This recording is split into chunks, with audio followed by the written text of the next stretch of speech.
Mm.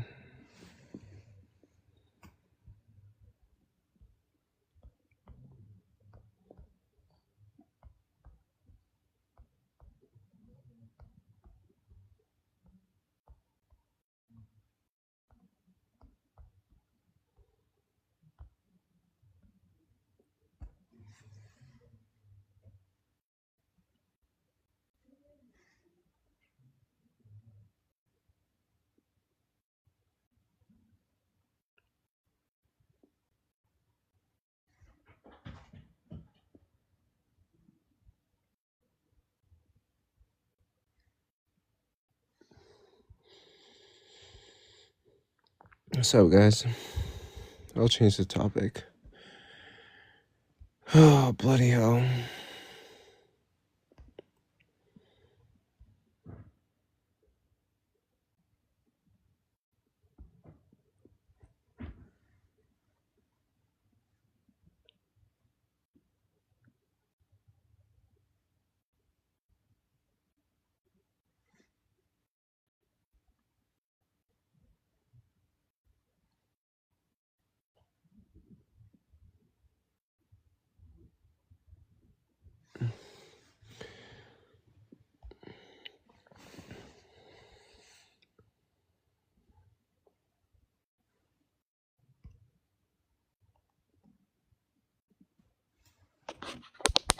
What's up? My friend. I really like the all life is worthless one. Yeah, it actually is funny. I didn't make it like with the comedic sense like in mind, but afterwards when I looked back on it, it was a bit funny because all those people there. It's like you're saying like you're not. No, I love your fucking pro-life or pro-choice one, and they're looking at the ultrasound. It's just chef's kiss. It's like, I don't know, like I didn't do it intentionally, but now that I look back, it's a bit funny. Yeah, you're like unintentionally really funny. It seems like it seems unhinged. It is a little, well, it's like subtly unhinged. That's what I think makes it. Because you have to be paying attention. Most people just like see the words and then their brain kind of, hi Haru. Most people just, oh, beat me to it. And their brain kind of hyperfixates on the word and they don't look at the background and like what it all means and all that shit. Yeah. But shoot. Have you seen that? Oh, what's up? Go ahead. Welcome up, Jeff. What I you got for us? believe all life is not worthless. Oh my god. Wait, Haru, did you wish Cease a happy birthday? Wait, what? It's his birthday! Wait, yesterday or today? He said today is his birthday when I went in his live. How long ago was that? Today! Well, it's 12:10 right now. Well, it was, I can't remember what time it was, but it was... Was it less than 10 minutes ago? Oh shoot. Well, no. Well, I'm gonna go, y'all. Okay, damn. I guess he's going to go wish Cease a happy birthday. I'm probably gonna text him on Discord. As he should. Oh god. I fucking love Cease. Oh my god. Yeah. No, he's really cool. I'm putting hair oil in my hair. Base. Why is your new profile picture Ty Lopez themed? No, it's Pride Month, so it just has a rainbow thing around. Ty Lopez? Also, why does my room smells like Cheetos? And I'm confused. Wait, do you like the background of his profile picture, Sloth? I don't know who would have created that. Definitely not AI. Yeah. Should I tell them? Dr. Pepper, baby, it's good and nice. Do-do-do.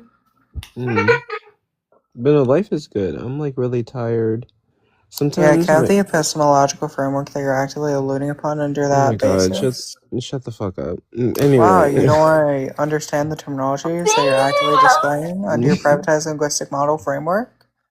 I'm kidding. I'm too tired for that You see how bullshit. you're pivoting from the active elucidations of Oh the my god. argumentations that we're actively combating? Haru, it's 11 at night, man. It's actually 12:12. Okay, even worse. And I got called into a small shift because I'm a manager. I'm gonna fucking crash out. Fuck being a manager. I'm a buster and a dishwasher. Because I'm a server at one job and I'm a manager at another. Because like low-key I make more money. It's so fun. You work 2 shifts? Or you work 2 jobs? But typically I only work like 3 days a week and I still make like how much? I know in this, but today it was only like a 4-hour shift. And wait, I didn't even get paid a lot this night because it was a serving job. It was because I was a manager. I'm actually gonna crash out now. I recently bought an e-bike with like my last paycheck, and it's awesome. Ooh, you did that? Yeah, I bike to work and bike home from work. Yeah, 3 how's it miles. holding homophobic Coco during Pride Month? Oh my god. Oh man, that's the last of my floss. God bless. How about America. this, Coco?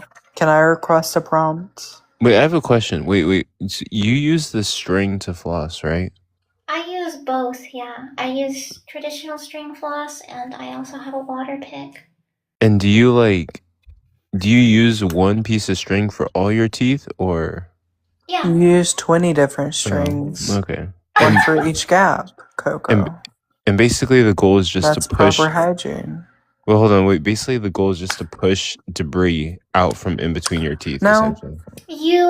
So you feed it through the gap of your teeth, but you create a C shape against the tooth.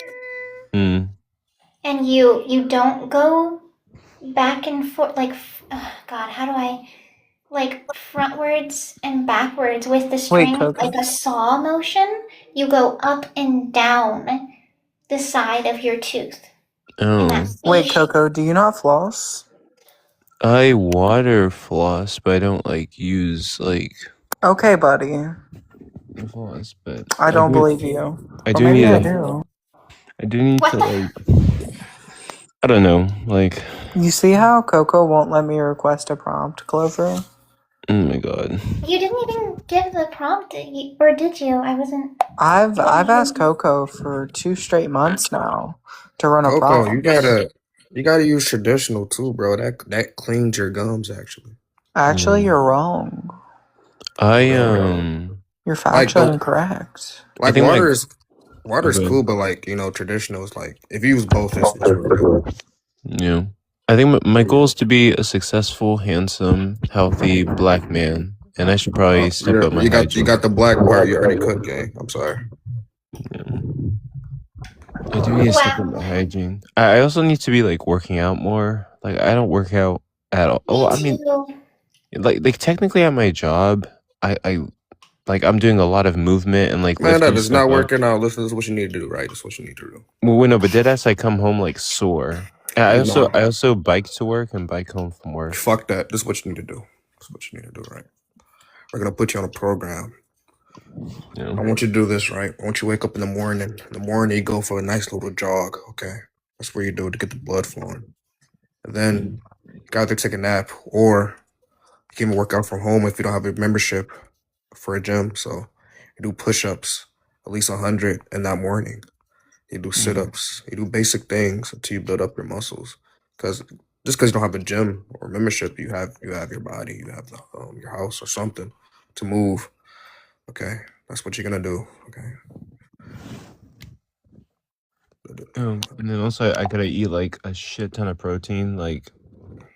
Yes, you eat it's really a calorie thing, You eat things that has high calories and then you do a calorie surplus. But yes, you do need protein, protein shake, or you can make your own protein shake. Yeah.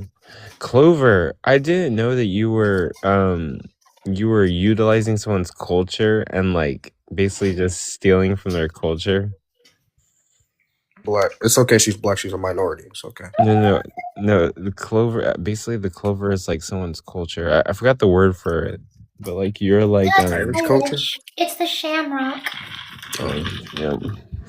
You are like, what's the word for it when you're like practicing someone's culture? Cultural But like, appropriation. Appropriating. yeah, you're appropriating Irish culture. Cancel Clover. I mean, I've decided to forgive myself for that, so I see it as a non-issue. Damn, crazy work. Now Clover, her workout plan, her workout regimen. She's a difficult cookie because she wants something specific. She doesn't want to be broccoli or like the tough muscle mommy. She wants to feel confident, right? He wants to be slim thick. Yes, Exactly. that's what I want. But she doesn't. The thing is, we had this discussion. She doesn't want to have a sloppy fat ass, but she doesn't want to have a muscular ass. So she's like in this predicament because She wants a bubble butt. She needs to up her. I need the size to match. Yeah, she needs to up her weight a bit. She needs to up her weight. That's her thing. If she ups her weight just a little bit, you say you're like 90 pounds, right? I'm less than 90 pounds. Wait, you want to look like Gal Gadot in Wonder Woman. I don't. No, that's muscle mommy. She doesn't want to look like that. She doesn't want to look like that. So you gotta at least be like 100 or 110 if you want the thick thighs that match. I know. So I don't really know with how her, to she get just over 90. Yeah, really with her, she just gotta get her weight up before she gets her like workout plan. See, I mean, she can still work out though, but Yeah, I need to stay flexible while I'm waiting for that. So basically, just junk food up your diet. Just go to McDonald's, burgers. We're talking fries. We're talking milkshakes. She gets acne up the ass, huh? Well, okay. I mean, wash your face. Actually, okay. You know what's weird? I've never struggled with acne, and I eat like shit, and I wash my face. It could be genetic too, so it's genetics play a role too. So you probably just got good genetics. Really sensitive skin. Oh. It's not bad. It's just like very acneic. Everything clogs my pores. No. Yeah, you probably just got good genes, Coco. Good for you. This nigga's tall, he's black, and he has no acne. Holy shit. Might have some. What the fuck? I might have some pimples on my like cheeks, but like my face cheeks, but not like crazy acne. Coco, did I tell this lady in the comments? This fucking Christina. This is the lady who came up. Oh, dude, I want her to come up here. Like, she just came up on fucking. I think you were there. I think it was your live. Yeah. She came up and just started screaming at me. Yeah, she made fun of your voice. You're an evil person. You're evil. And I was like, what? I've never been called evil before. That's fucking insane. I think she even called you like Mickey Mouse, motherfucker, or like. She called me all sorts of things, but I want her to come up because she's like really funny. She brings a lot of value to my life. Oh wow! Damn. Hi. Oh, this is gonna get crazy. Hold on, let me share the live to a bunch of people real quick. This is gonna get out of control. Do. Shooby dooby doo. How you been?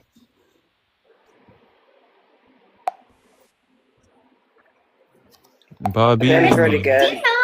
I'm good. Oh, okay. I'm good. Yo, what's good? I'm doing pretty good. Coco? It's all good. I got food. We need to go rock wall My climbing. car broke down. So that sucks. Damn, I'm good. You seem calm. Yeah, that I'm karma always hitting her calm. ass right now. Wait, what was that? Why said is that- your prompt all life is worthless? What does that mean? What does that accomplish? Why are you damn, talking she started negative Oh, to she everyone? went into it. I already know this is gonna be interesting. Yep. Here's Oh, Clover, Wait, take it hold away. on, Christina. I will accommodate your inquiries. It's just that I'm flossing right now. Sorry. Okay. What Nah, does that multitask. accomplish? It's nasty work.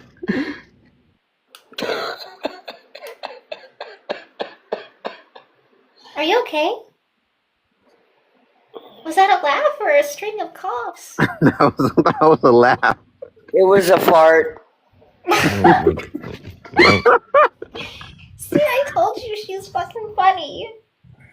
okay, I'm So, gonna get up. Christina, are you like, do you be serious when you talk, or you just be like trolling? I don't know. What do you think? That's why. That's why I Am asked. I You know, serious? I don't know. I just want to know. You know. Ask me a question, and I will tell you an honest answer. An honest Okay. answer. 100%. 100%. Okay. How do you? 100%. how do On you my feel? life. How do you feel about Trump? I'm very disappointed. Very disappointed and ashamed that I thought that No. he might do something. I'm extremely disappointed. I feel so much shame for that. You have no idea. No Okay. idea. I was not expecting that. I didn't expect promise that, you. and you gained some points in my Oh, book. well, let me tell you this, because you won't expect this. There's a lot of us out here that are like, what the fuck?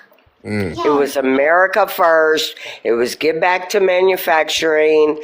Yay, America. And now it's like, we don't give a fuck that you're paying $4 for gas. I Mm. What the mean, fuck was that? I mean, What low-key, the fuck was that? We're not stupid. We can all see it. Mm. Mm. Good You know, Lord. I mean, like, the signs were there before he got Well, reelected. apparently, a lot of us didn't see it. So I appreciate that you saw the signs. I wish you could have communicated them better to me so that I could have, disconnected myself from that before, but I didn't. I yeah, believed this is it. surprising me. Holy fuck! This is And like, is this character development or? Like, Christina, I you mean, gotta take accountability for the fact that you didn't This have character good enough development. comprehension skills. I'm sure many people tried to communicate it to you, but like a lot of y'all will not fucking listen. And I'm not talking about you in particular. okay, well, because- I didn't have Hold long on, conversations about people. hold I had tidbits hold online that said, anyways, like, I don't know what you were like before. You might have been an active listener and like very accommodating, but like the way that you said, I wish that you would have been better at explaining it so that I like that to me doesn't scream accountability. So I kind of doubt that, to be honest. I mean, like, Kamala Harris talked about it. Democrats talked about it. Donald Trump is like a failed businessman, a con artist. He literally talked about grabbing women by the pussy. Like, all the signs were there, and like people were He still like, sexualized his daughter multiple times. yeah, he literally sexualized his daughter. He used Schmef Epstein's planes to travel around. Like, all the signs were there, and for some reason, people thought he was like a great candidate. We should like bring him into office. So like, I'm not shocked. Like, I think mostly people chose him because they lost faith in the Democrat Party. And I can't blame them for that, but people should still be better at knowing their fucking enemy, for God's sakes. yeah, The like, lesser of two evils? What happened to that shit? yeah. So Christina, how about what the fuck? All right, Christina. How do you feel about? How do you feel about? Are you like a believer of Christ?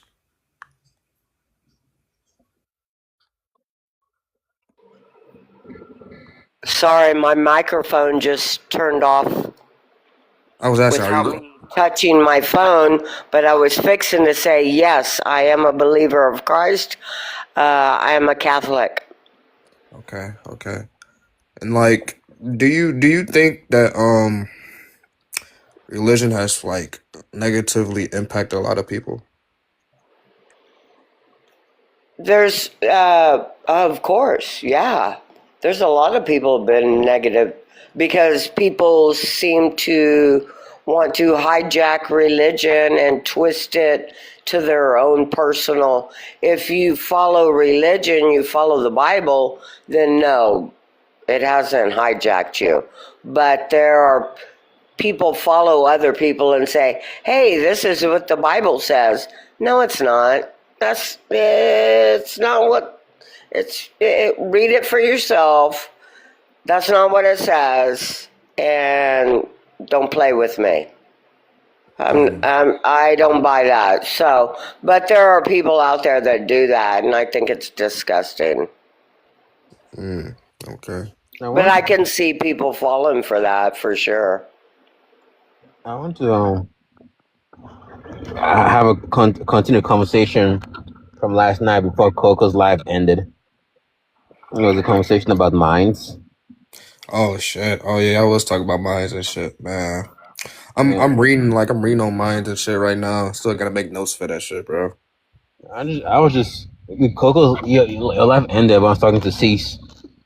But I just like I wanted to know like to me the concept of minds are just kind of like weird right now. Like, Yeah, it's very it's not a simple topic. It's like very complex, bro. Yeah, I wanted to hear where that went, but yeah, unfortunately, because like I don't know if like Snell like you want nobody wants to say plants have minds, right? You wouldn't want to say that, No, I wouldn't say that. right? But you say like a snail has a mind, right? Does a I don't snail know have a about that. mind? I never thought of snails. I'm not gonna lie. Like clams or snails. I say snails probably have some type of. Well, it gets to the question that do like all animals have minds, or just rational beings such as ourselves have minds? Like they have to evolve to the point where they can develop some type of mind. Yeah, because I'm kind of at what threshold does mind do we say something has a mind or something doesn't have a mind? Because we don't want to say like plants have minds, but I wonder if you say like maybe like certain like bacteria or so, maybe like something or certain like a clam or jellyfish or like Well, I think it also depends on like which theory of mind you're gonna prescribe to. Like if you're like a like I don't believe. I'm not sure if I believe in I'm not too sure if I believe in this concept of minds right now at all. Like any theory. Oh, Like, you I want don't to think know. that? Oh, okay. I get what Like you're I saying. know you want mean like some kind of level of consciousness. I know, but I'm like, do we extend that to like clams and snails and jellyfish and like water bears and like how far do we extend like how generous do we be when we want to give something a mind? Like, Well, I think it would depend on what you would even. Like, I know that you're struggling with the concept of its existence in the first place, so it might be hard to, like, measure what you think a mind even is. But I think that that should be the starting place. I think it depends on what you mean by a mind. I don't think just any organism. All right. Okay. I think that was interesting. Are we at a casino? I think the gifts. No, I got it. I just those are the casino. But yeah, I really think like when you talk about mind, you gotta understand like which theory of knowledge you're gonna fall into, like epistemology and stuff like that. Because like when you talk about mind, you're gonna bring up other metaphysical topics too, not just simply the mind. You know. well, I mean, to some degree. Right now, I'm not talking about like some theory of justification or theory of knowledge. I'm just No, want like I would say yeah. I just want to know like, I just want to curious of like, do we do where the thresholds in where we want to agree that something has a mind or doesn't have a mind, right? You like everyone here wants to say like they don't people like y'all in this panel don't want to say plants have minds, right? You don't want to. I mean, no, but I do think that. no, but I do think people some people believe that plants have some type of mind. So I Yeah, don't but think so. I'm just asking you guys. You guys don't want to say plants have minds, right? I wouldn't personally say that they have minds, but then again, that might be like I don't know, very human egotism lens because we just kind of think that anything that doesn't have our same nervous system can't have these properties. But it seems to be present in all the things that tend to like have the properties of what people consider a mind. So I don't personally think that plants have a mind necessarily. All right. So but you wouldn't say like would you say like a snail has a mind? Hold on, let me search. Let me search this up. Hold on. I don't know. I have no clue. Like what you by mind, you just by definition, you just mean like some level of like consciousness, right? Some first person POV or like. Yeah, awareness of awareness, experiencing the experience, like that level of awareness. I don't think that it should just be, a being that reacts to the stimuli around it. I think it should be just a little bit deeper. Right. So, because I think that kind of that what you're describing to me sounds like metacognition, and only human beings have metacognition. So yeah, snails have snails at least have something that derives sentience, which would be like a nervous system or something of that sort. So, but how they use it, like it's basically like instinctful, like what their decision making is like for food and stuff like that. It's not like us where we like have quality and stuff like that, and we we're making these concepts. Yeah, but so does a Venus flytrap. Huh? So does a Venus flytrap. Yeah, Venus flytrap. They're sentient, but they're not. They don't have a. I wouldn't say they have a mind because they're just going. They're what now? Venus flytrap. They're sentient? I say they're sentient. Yeah, I think they're sentient. I believe. But there's level of sentience, though. I'm not saying I like sentience us, but I think they're sentient. And so, okay, that's interesting. What way are they sentient? Well, they're obviously alive. They reproduce, and then they can make decisions for themselves. What I mean by decisions, I know it's instinctively, but they can still make decisions based off their nervous system. And then also they can have memories, and they can understand their past memories, even though these memories are just instinctively for their survival. I still think that's still some level of sentience they have.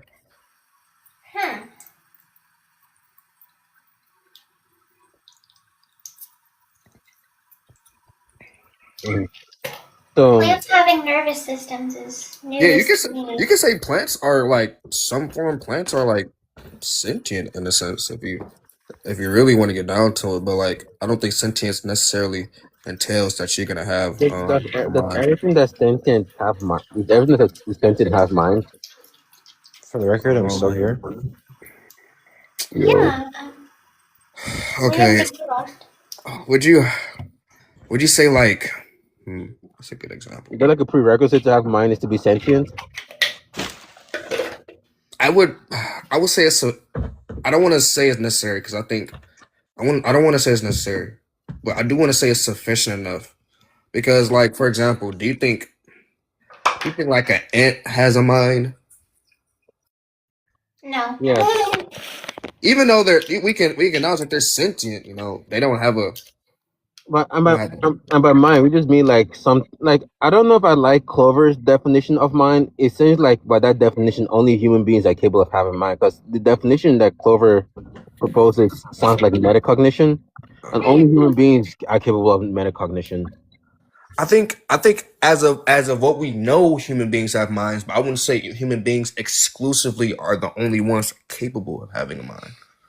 Yeah, there's always like new things to learn, but I think like to me, in terms of the human context that I've heard the word mind in, like that's what I'm trying to build the concept around in my head.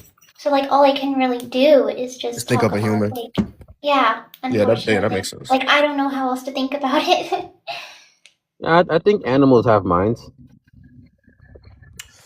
And person that's not human, animals that are non-human have minds. Like I don't know what you mean by mind.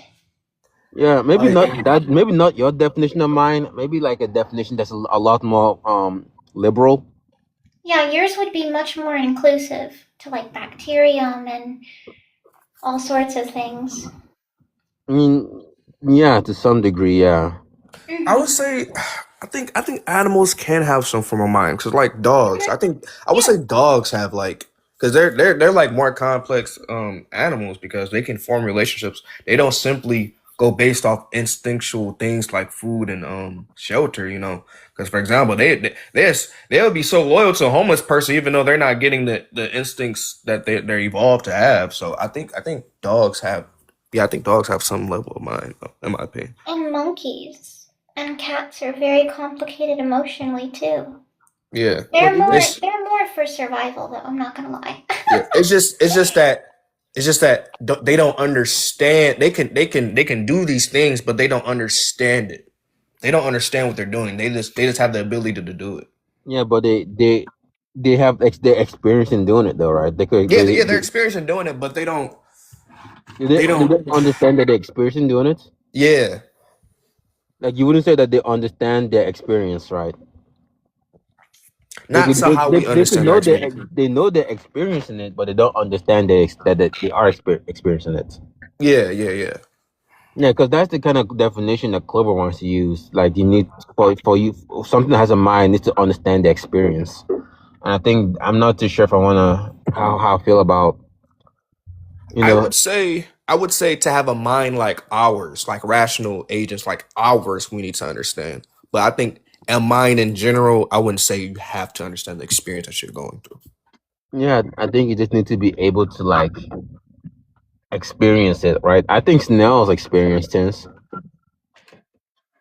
Yeah, it's just I don't know. The mind shit is like that's like one of the most complex shit. Like I'm still reading this fucking 300-page fucking shit to understand, bro, the mind and shit. So W dedication, Jay. I'm like the more I think about it, I could even be more liberal. I think like bacteria, maybe like even certain cells have minds. I don't think I don't now cells. I don't think they have mind. I don't see it. I don't understand. I don't even think bacteria has minds. I don't. Yeah, like we could like some single cell, like some single bacteria that eats, hunts, maybe understands its environment, stuff like that. It's on water. I think these are organisms that seems to be like it's not in its own way able to like understand its environment. So like and eat and like grow Are you towards saying sunlight and stuff like that. Are you saying because it's organic or natural, it's gonna already have a mind? Is that what you're saying? No, I know. I mean, I think it has Because I just don't like think bacteria or these cells like like that have a some bacteria mind. that's able to like like eat, move around, search for food. But that's just Um, biological. That's just the means of biology. I don't think that necessarily entails that it's maybe like as learn, maybe learns uses environment in a way that is interesting.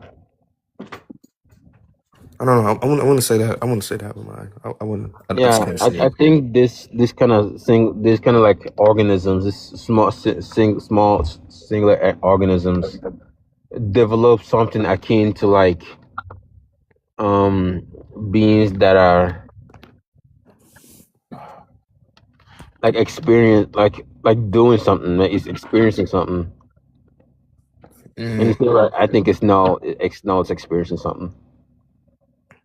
Or clam or jellyfish. I don't know. I still gotta read more on that shit. So The jellyfish one is wild, to be honest. They're mysteries. yeah, I And don't know. if I go deeper, I don't see why I can't go deeper and just say like um I don't know why I can say like like DNA and atoms, all these things. Now, Bobby. Yeah, I don't know You if you say atoms will have some type of mind, bro. Yeah, You but know my what? mind, yeah, I'm just meaning like some liberal use, maybe some ability to like. I'm not talking about like metacognition. I'm talking about like um like something. I gotta find a better definition because metacognition. I don't like that word to describe minds. It needs something to be like more all inclusive. Like I don't know, like some ability to act, I guess. I don't know. It feels weird to say that human beings are the only ones that have minds. I don't like that. Or like we don't have these thresholds where something that stops having mind.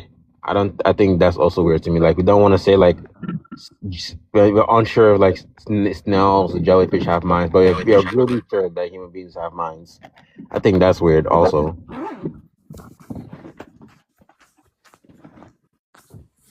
I don't know, bro. I don't know. I'm still reading on to this shit, so but I'm a little bit more on the field. I'm trying to get my bases down because I'm gonna be a process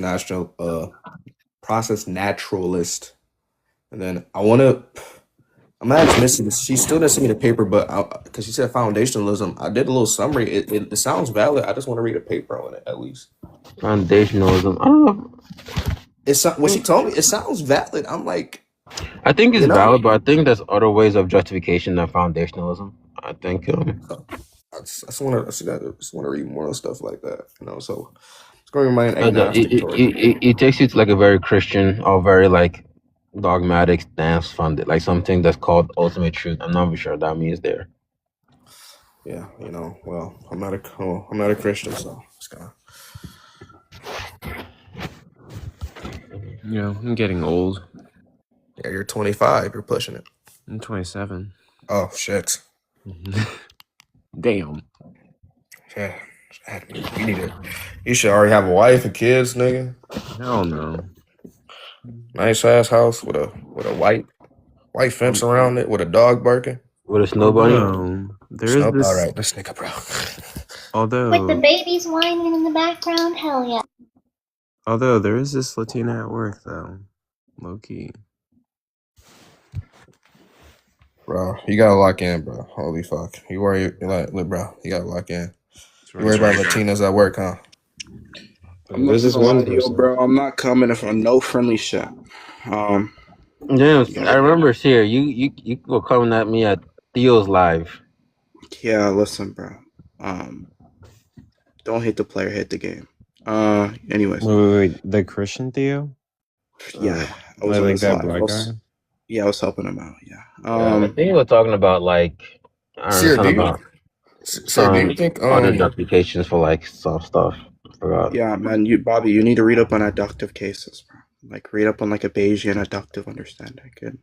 What were you talking about in Theo's live again? I forgot. Yeah, we were talking about like inductive versus adductive argumentations and like just like a transcendent being and in which we would give an argument for and how we would give an argument for this transcendent being based off of the data of this adductive case. But yeah, I know it was that, but was it like specifically towards like, I don't know, like universals or like no, I don't think we talked about it. Well, I think we talked about universals, but I think we just skimmed over it. Yeah, I think we're trying to say something. I don't think I was just I think we're saying what accounts for the data for like something. You say, well, God could account for the data, and I was arguing that I'm not sure what other things can account for the data. I'm not too sure what particular topic we're talking about. Sure. I'm not sure we're just arguing about God's simplicity or for something else. I got you, bro. Yeah. So who takes a positive claim that all life is worthless? Oh damn. Clover, I think that's you. Like I'll debate anybody. I'm sorry. I'm washing my face. Okay. Yeah, I don't know if I. Oh, actually, yeah. Why? Do you wanna? I can give my argument. I'm just gonna say that like. Depending on what we define value to be, it's going to be dependent on what we understand worthless to be. Honestly, the hardest person to be doesn't have talent, doesn't have discipline. They just have willpower. Yo, that's such a heat quote, bro. I'm not going to lie to you. That's some anime shit, nigga. Yeah, I wonder where you got that from. But yeah, I think Seer, let me ask you. You in your view, like in your view, like grape is still wrong, absent all minds, right? In your view, right? Like the action or the stance? I mean the standard or the action, sorry. The action, grape. Sure, like the action, yeah, I'm gonna say it's always gonna be wrong. Absent all minds? Yeah, absent. Well, I don't believe there's an absence of all mind, so no. Yeah, I'm saying like in a world absent all minds, grave store. Yeah, in some logically possible world, sure. I'm not sure how does that work. Okay, so I'm an idealist. So when you say like absent of all minds, I'm not gonna affirm that. Oh, I see. Okay, at that point, if you like, so minds always exist in your view. Yeah, there's gonna always be a mind that exists to interpret these these determinate content cases, and like just this intelligent mind that can understand these determinate content cases. I'm gonna conclude as like my standard for like what is wrong and what isn't. But like, so That's crazy, Coco. You didn't say what's up to me. Oh, sorry. I'm like barely alive. No, I love you. I guess to give my argument. Sorry for interrupting you, Coco. Go ahead. I didn't. I have like bad like delay on my end. Go ahead, Coco. Oh no, you're totally good. I didn't say anything. Oh, okay. Well, just to give my argument that life isn't worthless. Like just obviously giving. Like I just need a clarification. When we say worthless, what worth are we going to be like inhabiting here? Like, just all life doesn't have what set of worth to make it worthless, I guess. I think it's like some inherent word, I guess. Sure, but like, what's going to be like? What are they missing? What do you mean? What are they missing? What makes something worthless is going to be like the negation of some property or some concept or construct within it to make it absolutely worthless. So, like for example, I have a broken hammer versus a good hammer. I'm not going to pick the broken hammer because the broken hammer is worthless. I can't nail any nails with it. But I'm going to pick the good hammer because it's a semantics game. Oh no, like I'm basically saying, like, if you weren't there, then there wouldn't be any like observer to appraise it and then project their preferences and sentiment onto it and make a value decision based off it. Like it's all fuck off. It's all based off of like value that we put onto things, and if we weren't here, then nobody would be projecting their preferences and whatnot. Do you not think that things still have value without a perception? No. I think that they have quantitative value, but in that context, we would literally just be talking about the amount of something. Obviously, when we talk about what we value, it's about like preferences and stuff, because more BOMBs strapped to your chest isn't better. You would rather have less than more. So more things doesn't mean more value. They're two different. That's fine. Yeah, sure. Things have quantitative value, but like... Did you use the BOMB argument because Sear's Arab? I don't really give a fuck about where he's from. Yeah, so like, sure, like quantitative value, but like I don't think that that's the only value in which could uphold without a mind. So like, I think that if a human is not a p-zombie and can inhabit sets of phenomenology and sets of qualia, I believe that this person automatically has value. So okay, so what's phenomenology? Phenomenology is just something that the atheists goon over. That's like a correlation between some mind and some body phenomena, and to which we see like this mind and this body somehow aligning as one, whether it be like empirically or metaphysically. Okay. So like, if we can prove in some way that the mind has some type of value, just with rationality or an emotional understanding, and we can prove that this mind, no matter of any mind, can have some type of value. Just like taking at a face value that emotion, of course, is upheld higher than problem-solving skills, we can all agree that emotion exists without another agent. So emotion's going to be a quantity.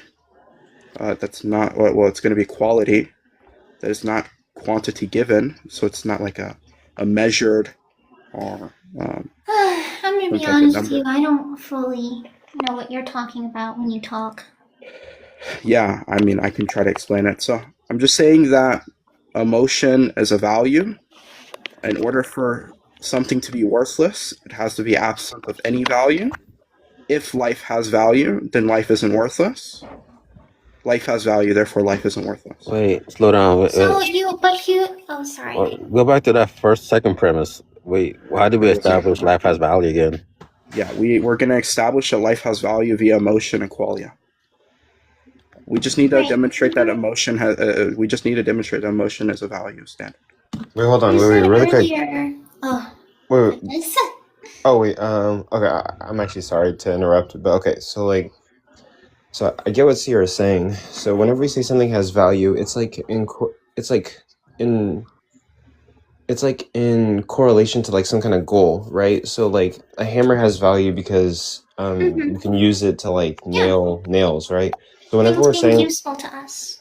yes, whenever we're saying that like life is worthless, which I get, right? Because like we have like our opinions on life being meaningful, right? But like in an objective sense, like outside of any minds, is life really like worth it? Like what?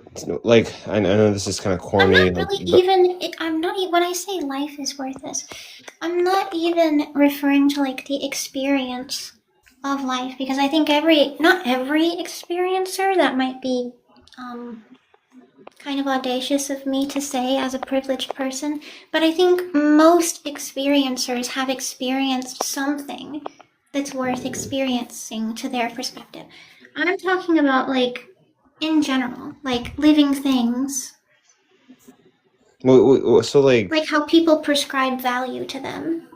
Yeah. So I guess like via like an objective means, like what would it mean for like life to have like value, I guess. Well, and I guess maybe Sierra's argument is that like emotions exist, we can quantify them, and life has emotions and qualia, so therefore there's some kind of value that we can get from this. You can quantify emotions?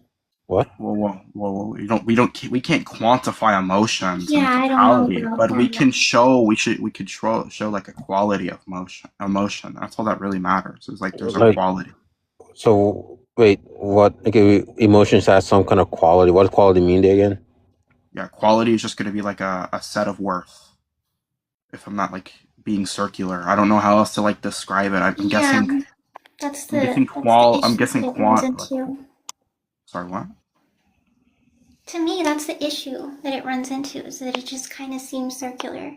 Well, sure, the semantical can seem circular. I mean, I can try to like think of a better definition on top of my head of what I mean by quality. I guess like quality is just going to be a set in which we can observe or not observe consciously of some existent thing or non-existent thing that has these like some attributable understanding and just an attributable understanding.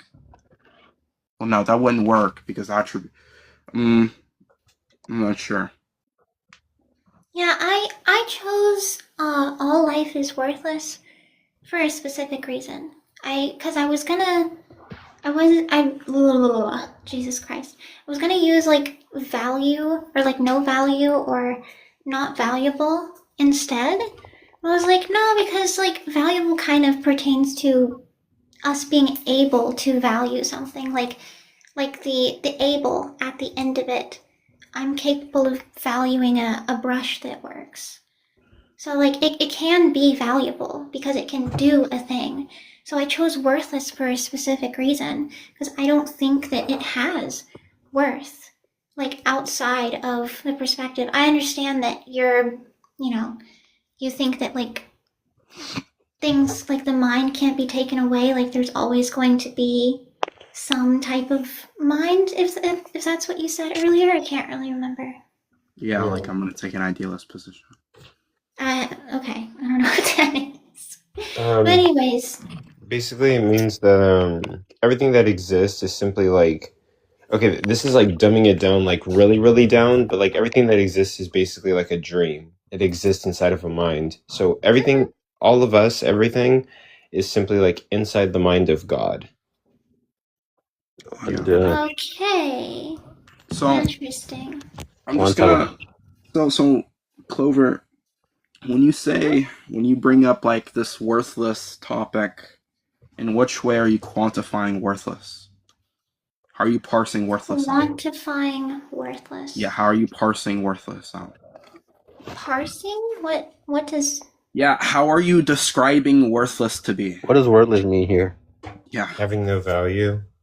Yeah, it has no worth. I think that worth is something that we put onto things, but it doesn't stick. It's just real in our perspective.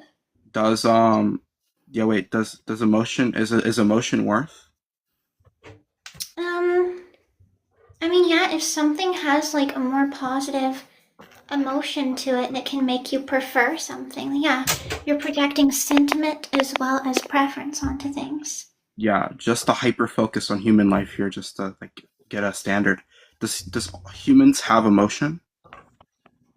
Yeah, I think that they have emotions. I think emotions are like a process, though. I don't think it's like a, you know.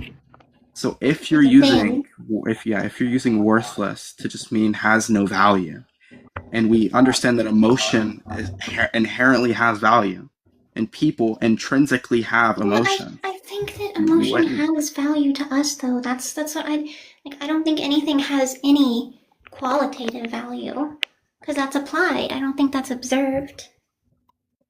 Wait, do you think like emotions aren't going to be like ascribed without like, okay, there's one person on Earth, okay, and it's hypothetical, and this person just like any other human. Can this person feel emotion? Yeah. Okay, is that emotion valuable to them? Because it helps them make decisions. Okay, so it has some type of value, so it's not inherently worthless. Well, it has value to them. So when you say all life is worthless, you're just meaning all life is objectively worthless. Yeah, pretty much. Can you demonstrate that? I think that any worth that is put onto something is just like I said, a projection of sentiment and preference. I don't think that that's something that you're actually observing about the thing. I think it's just how much use it has to you and how much it just like reminds you of either yourself or things that you like. Yeah, so from the get-go, like, yeah, it was a conversation about like, do things have like some kind of like objective worth? I mean, sure, like we have our opinions on like life being like meaningful and worth something, but like if there was no minds, like would everything have like some kind of worth? And I don't think there's like some kind of objective worth. Yeah. Well, I'm kind of curious, Tim, what do you think about this prompt? I think it's metaphysically confused. Explain, right? Elaborate. I agree. Because you're saying you're asking is life, right? Some configuration that obtains within some spectrum of positive attribute and substance, right? Yeah. Is now defined by negative properties. Right? Because worthlessness already presupposes that there are objects that are considered of worth in existence, and so that disjunct has to exist for something to be considered worthless in the first place. Well, just because they're like that's the whole crux. This is devoid of. I'm sorry, I'm still talking. We don't get to go. Oh my God, I was asked a question. I'm still talking. Right? You can giggle all you want. I sat here and let you pontificate without interruption. I kept myself on mute. I was respectful. Okay. I expect the same. Thank you. Right? And so, if you're already saying that something is defined by negative properties, can you please identify for me what exists that you now can say it has objective worth, right? That we can use as the differentiator to then justify the position that life is worthless. I mean, I don't fully know what you're talking about, but the thing that I jumped in there because there was like a pretty sizable pause. Anyways, you said like that there's things that are already considered to have worth. And yeah, they're considered to have worth, but that doesn't give them worth. No, That's kind of the crux of my whole argument. I think what And Tim is also, saying. I don't think, hold on, just one more thing. I don't think it's a negative. I think it's neutral. Because when we say worthless, we're not talking about -1, -2. We're saying 0. Look, Clover. I think what Seer and Tim are saying here is that you've identified worthless to have some kind of meaning. You know, To have some positive ontology. yeah. Right. So you've kind of like put this like cart, I guess, before the horse, where it would have been easier. Maybe you had to rephrase the prompts, but if you've now given this life some value, which is worthless, like Tim and Tia are not asking for this analysis of how you came to this worthless value statement. Even we understand, like semantically, I get what you mean. Is like you want to say something like devoid of absent all minds. You know, this one you want to define worthless to mean like absent all minds, not having like it's like a perceptive kind of thing. But what Seer and Tim are trying to say here is that you've given this some kind of negative value operator, and we need to understand how you got here.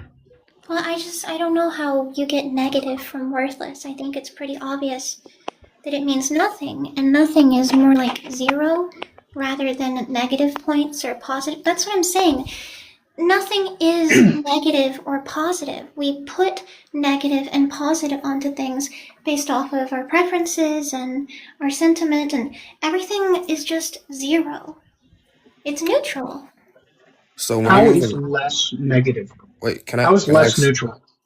Wait, can I just ask her a quick question? Yeah. So Clover, when you're using worthless, you're just basically saying like all life is just neutral, or all life is just it's just life. Is that what you basically saying? Yeah, the qualitative value that we project onto things, it's an application. I don't think it's something that's actually being observed. I think it's being observed from our perspective, but I think we get that from our perspective. I think some people just aren't good enough at identifying that this is like how they feel, and then that's not something that they're getting from viewing the object or the theme or whatever itself. Yeah. And you're saying without that, life is just neutral. Yeah. It's just neutral. Yeah. Maybe like Tim, and maybe not to avoid talking past. Maybe what's being said is like in some nihilistic kind of operator where life is just it's not like a negative operator, but like it's like neutral. I don't know. I don't know any semantic framework in which less infers some kind of neutral position. Number one. Number two, I don't know any semantic framework in which worth has a neutral position, unless you're talking inside some kind of like structural metaphysic, like I'm making reference to which emotional content is so far downstream. Worth isn't an emotional disposition. Worth is in context to meaningful instantiative configurations of reality, right? Things that have worth maintain positive properties and obtain meaningfully, meaning they become artifacts within the contingent space. And that invokes worth, absent any emotional anchoring.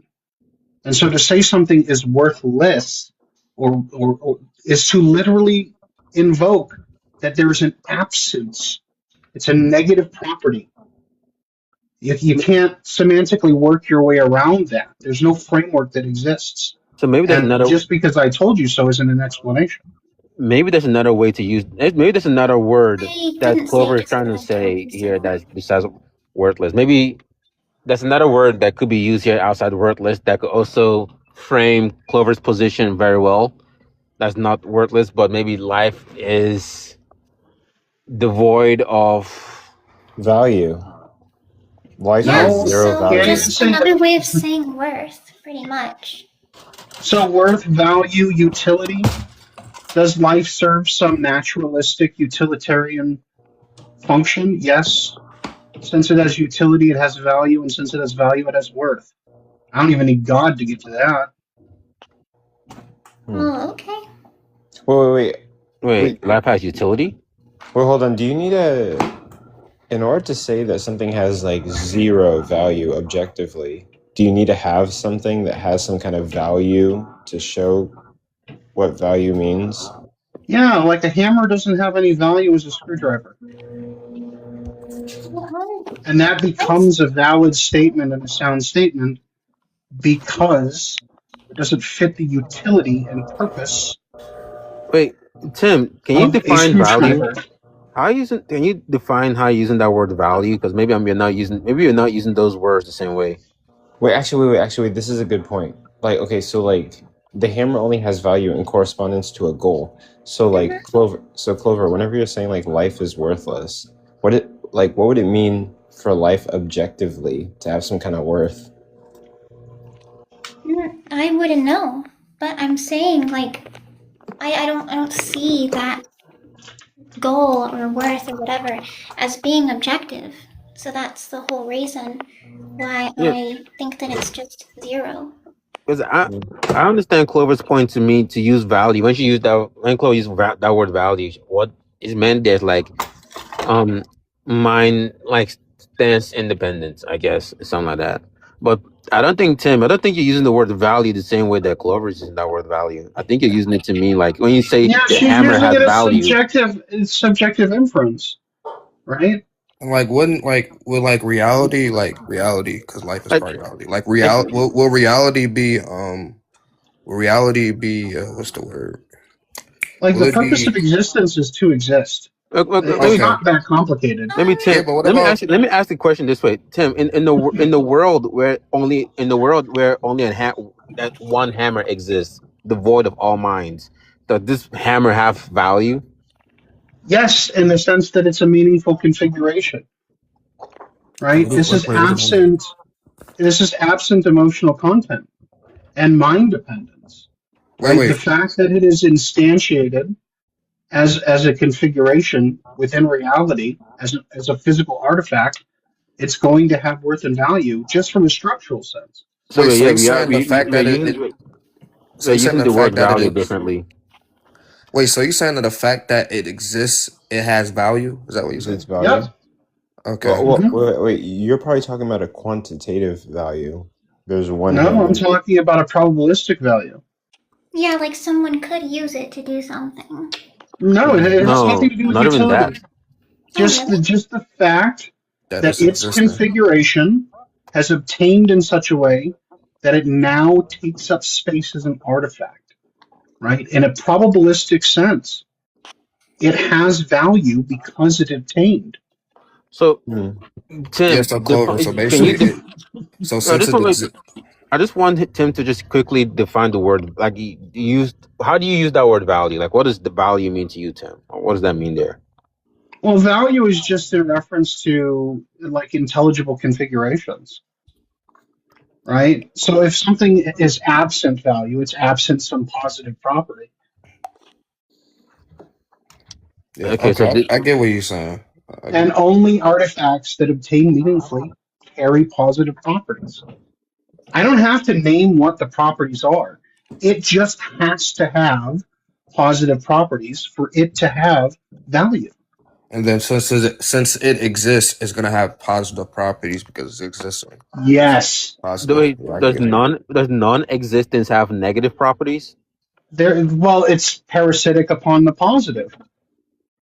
I You get can't that, have but negative properties without first having positive ones. But I understand that existence has positive properties, but does non-existence have negative properties? I guess, yeah, because it would be the absence of positive properties.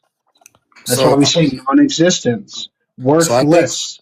I think you guys are going like two different ways, like how you guys are using value and stuff like that. So Padre, you're saying that since it exists and it's gonna already have positive properties because it's existing, so it's gonna have value. Clover is saying that in it itself, while no observer or mind, it's not gonna have value in itself. So it's like so you guys just gotta talk about which one of you guys' worldviews makes more sense. You're talking past each other in terms of that word value. That's all that's gonna happen here. I mean, I don't even think that matters. Just they gotta like convince us like which worldview makes more sense at that point because they're just drastically different worldviews, so they're not gonna come to one cohesive conclusion. Value either becomes fundamental or not.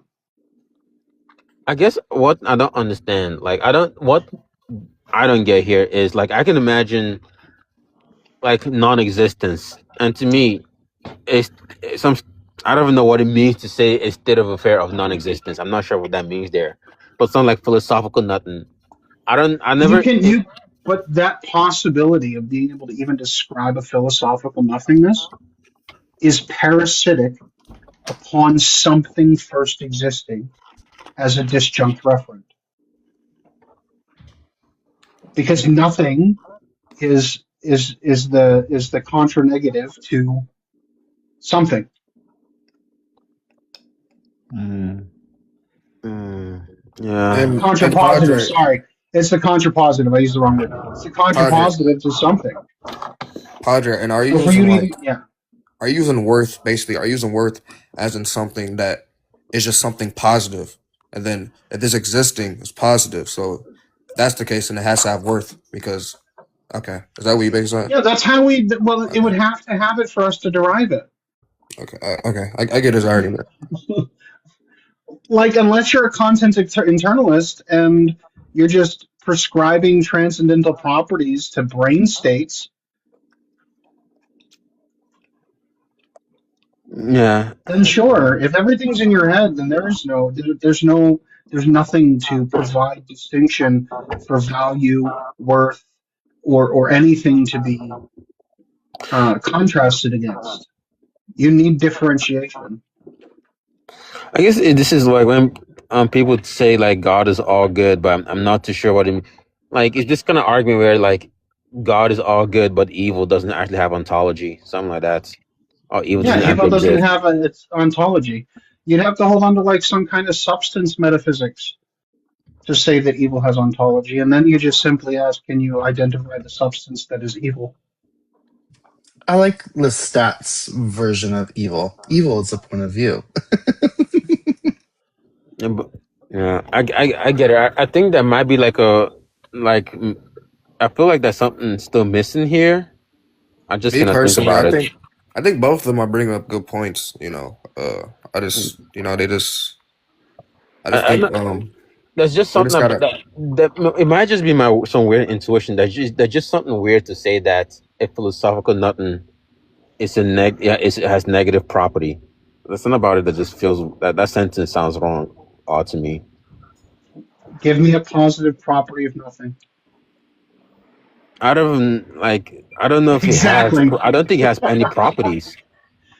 It can only be described through negative ones.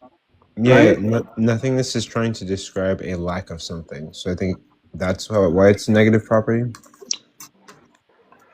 But I think even if you're describing it, you're putting a property on it. Yeah, like a philosophical nothing to me doesn't. I don't know. Like, to me, to put a property on a philosophical nothing doesn't sound. It doesn't feel right. It doesn't feel right. And so we would say that it can be described by using negative properties, and that negative properties don't exist in any real sense, that they're only parasitic upon positive properties, and so nothing itself is parasitic upon something. Yeah, okay, I see. So I don't know what that means. It borrows from. I see what you mean. Using parasitic in a philosophical context, all we're saying is that it borrows from it. I see what you're saying now. For you to say that nothing exists, like nothing has ontology, it has substance, right, and like actual meaning, right? When I say that it's parasitic, I'm saying it's borrowing from things that exist. You can only consider nothing because there are things. Yeah, I see what you're saying now. How do you consider nothing? You can only consider nothing? You can consider the absence of things, but from absence you can't consider things. Yeah, I see what you're saying now. Yeah, I do see. The philosophical nothing will have, for it to even be there. Stop placating this man. You need something to Stop feed. Stop placating him. You don't know what he's talking about, neither do I. No, I do not. I do. Fuck out of here. Wait. Wait. Alright, you're not gonna. But I do see what you're talking about. To bring about a philosophical nothing, you do need something to be parasitic upon it to even get there. I see what I mean. How? So it's something to compare nothing from something to. Well, it needs to eat away at the positive properties. Yeah. If you have a parasite on you, you should probably get rid of that. Christina. So you wouldn't have that in your life. And so, back to what I was originally saying, right? We're saying that there's this positive property, right? And that this positive property is absent positive There's property. ways to get rid of a parasitic property on you. Yeah, it's that. Thank you. Thank you so much. You're lovely. The jokes write themselves. Yeah. Right? And so, like, forget what the words say. You have positive property, not how.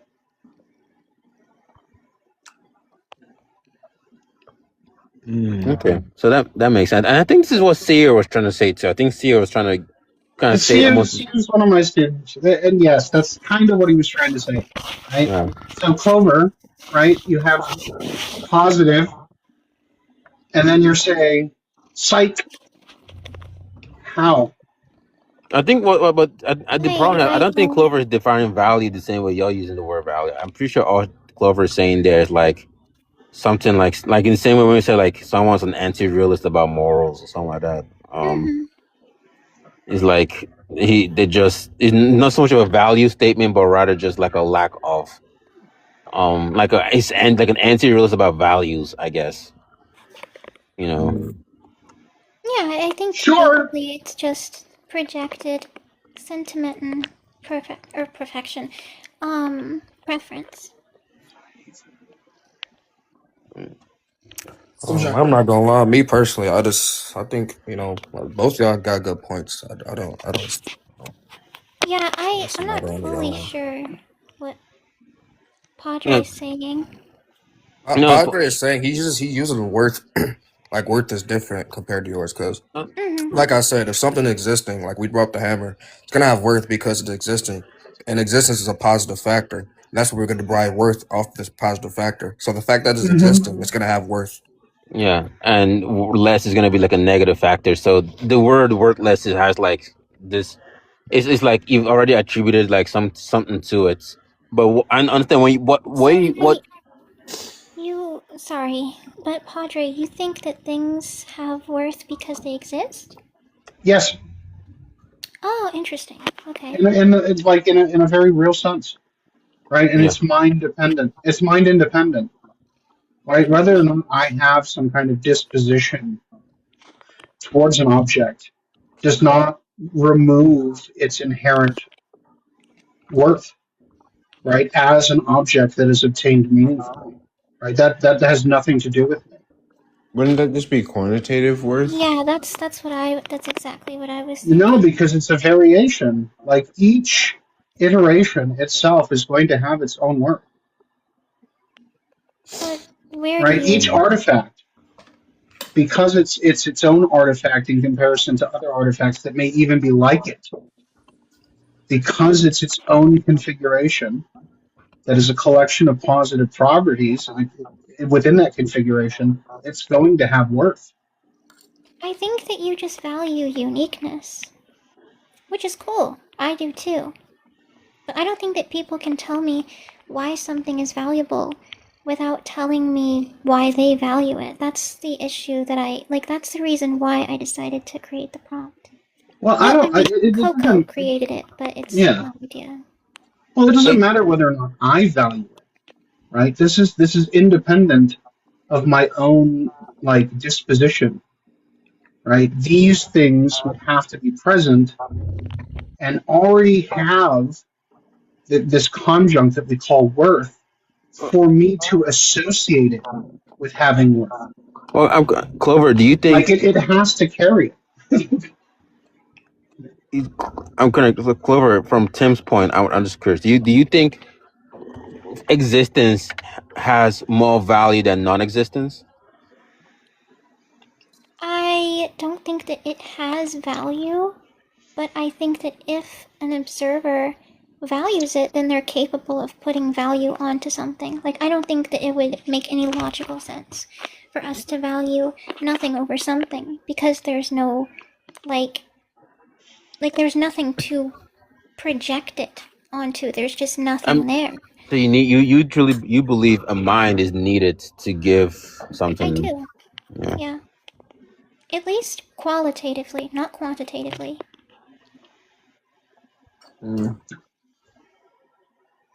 Interesting. To answer your question, Jay, I think, or Jay 2.0 down there, I think that only quantitative value is objective. I think that qualitative is subjective. What is quantitative value? Quantitative value is specifically referring to the quantity of something. Like, you have 3 apples. But, like, that may not be valuable to me qualitatively if I don't really like apples. Like, I would be like, oh, big whoop, you have 3 apples. 2 apples would be better to me because I like apples less. Like, if your doctor prescribed you a meal plan and he was like, you need to eat at least this many apples, I would be hoping, if I didn't like apples, that he would say to eat less apples, so that would have more value. So you think numbers are like objective in some sense? Not the symbol. Only the number one. The value. Like if the only object numbers that exist are 1 and not 1. Okay, well, we can't get into that because I'm not a math person, so I'm agnostic. Yeah, sorry for the crinkling. Oh no, but like I don't know.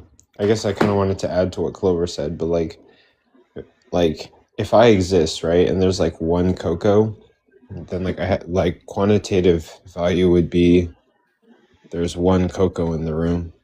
Like cocoa just exists as 1.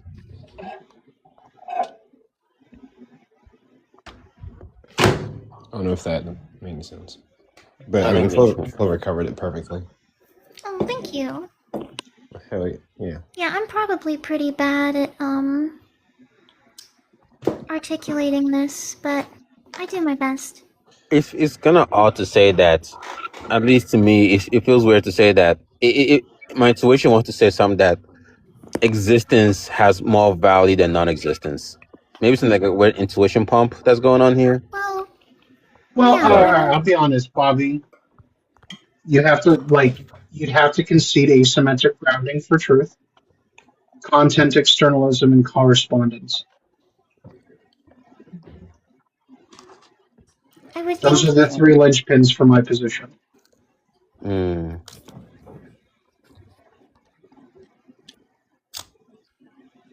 I think that you probably just value existence because, you probably exist. I mean, I think that you exist, but like, I don't know. It's a philosophical conversation. I don't want to bring that shit up because I just think y'all using words just differently. What content externalism is what is that there again? Is that just to say that we think it's a way of explaining correspondence. So content externalism, all that's saying is that your content is derived from objects external to yourself, right? So like your brain doesn't invent the object and the relata and qualia that is from a rock. The rock exists externally, and your relation with that rock provides the qualia and the relata of the rock. And then you relate that back to correspondence theory. Mm-hmm. What was the last asymmetric, right?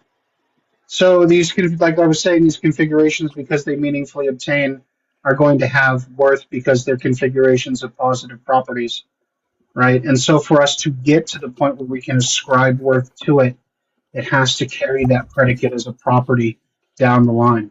It's asymmetric. We discover worth. We don't prescribe worth. Interesting. Mm-hmm. So then why do people like feel differently about certain things when they Because we give live in their a world of description? variation.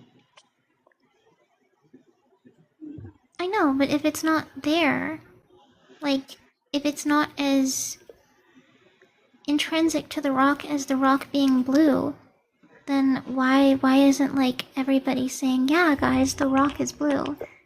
Like they value certain smoother rocks because they're good for skipping, you know, like Well, that that's goes not. into purpose, but we're talking just like at the very base of it, right? You can come into like, oh, this rock has this particular value because X, Y, and Z, but the rock is already configured in such a way that you're already going to get to the point where you say it's good at skipping on water.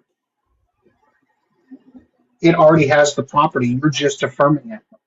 You're not prescribing the property. You're acknowledging its existence already there.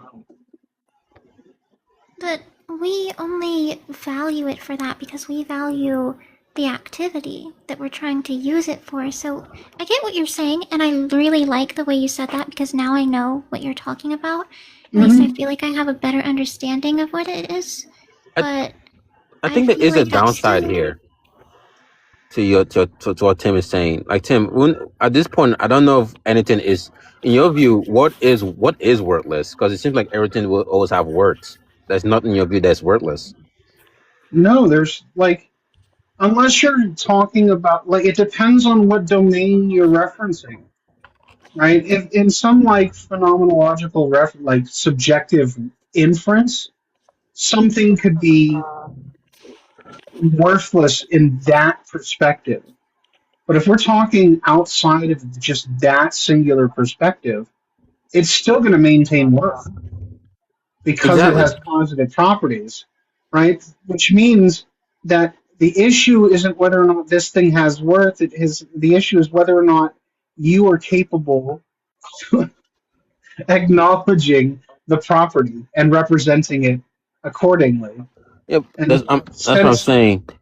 In since the you have the possibility of misrepresentation, you can misrepresent those positive properties and come to the conclusion that it's worthless. I'm not talking about I'm talking about the latter. I'm not talking about someone's subjective notion. I'm talking about, in your view, the latter, by virtue of something just having like some existence and positive property. I'm not too sure you could ever say something is worthless. Yeah, nothing is worthless. And then I'm not too sure, like if everything is full of word, like, what, doesn't the word itself just become kind of meaningless? No, Like, I know. everything has worth because it can be evaluated, be given valuation, Well, right? I So guess I'm like saying Silver was saying, if it everything has word, then nothing has word. no, no. Keep going downstream, right? It has these positive properties, and that gives it the capacity of what we call worth, right? How that worth is expressed is going to be in variation, right? Just because everything has worth doesn't mean that everything now has the same utility and the same value. No, right? It has value, but that value is going to be in differentiation to other artifacts. Its worth then is indexed to other artifacts in variation. Its utility indexed in the same way, right? Just because something has worth, well, what kind of worth? How is that worth expressed? Then you get into phenomenology. I think where my disagreements would come from in this is that I wouldn't describe, except for existence, because I understand like there being something there and there not being something there. But again, I would more describe that as quantitative when it comes to value. When it comes to values, I wouldn't prescribe them as positive. I would say that they're all neutral, that they're just values, and we value them for something that we want to use it to do, and something that reminds us of things we prefer, and so on and so forth.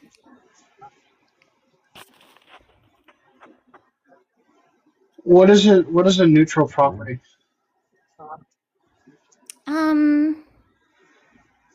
neutral is just how things exist without us viewing them and being like, oh, I like this, or I don't like that, or I can use that. Like, I think all of it is equal in the sense that it's all just neutral, it's all just zero, like worthless. Like I said, I think that we add and subtract based off of, like, from our experience. I don't think that we have the ability to like change the properties of these things, of course, but like from our perspective, we add and subtract and we create our concepts based off of the feelings that we associate with these things.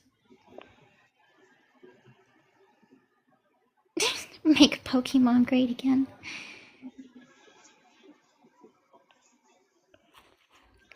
I mean, I guess so. So if you're more continental than analytical, I get that. What does that mean? Continental philosophy has to do more with like the what its likeness of existence as opposed to just existence pro total, right? It has to do with like the way you've been describing things has to do with like what we would call subjective value assessment, right? How you emotionally relate to an object. It's also called phenomenology. It's a major subsection of continental philosophy. Okay. And the And analytical. that kind of disconnect happens quite often between people who are more continental and analytical. So I'm sorry, I'm really bad with continental philosophy. Oh, that's it. I mean, I don't even know how it relates to it. So, like, I haven't engaged with any of the literature, so I would never like assert something if I don't know what I'm asserting. Oh, phenomenology. It's like if we're talking about like how do we access truth, right? Phenomenology is the door for us from our perspective. But when talking about like ontology or meta-ontology, phenomenology is actually at the bottom, right? So like what continental philosophy will say is they invert it and they say that your experience and how you feel about things provide explanatory primacy, right? It's that is how you explain truth.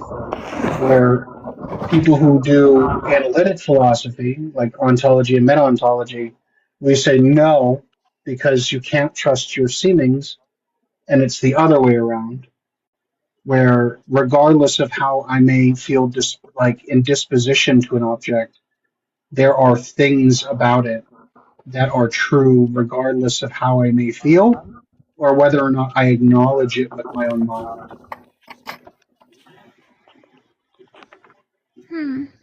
Okay.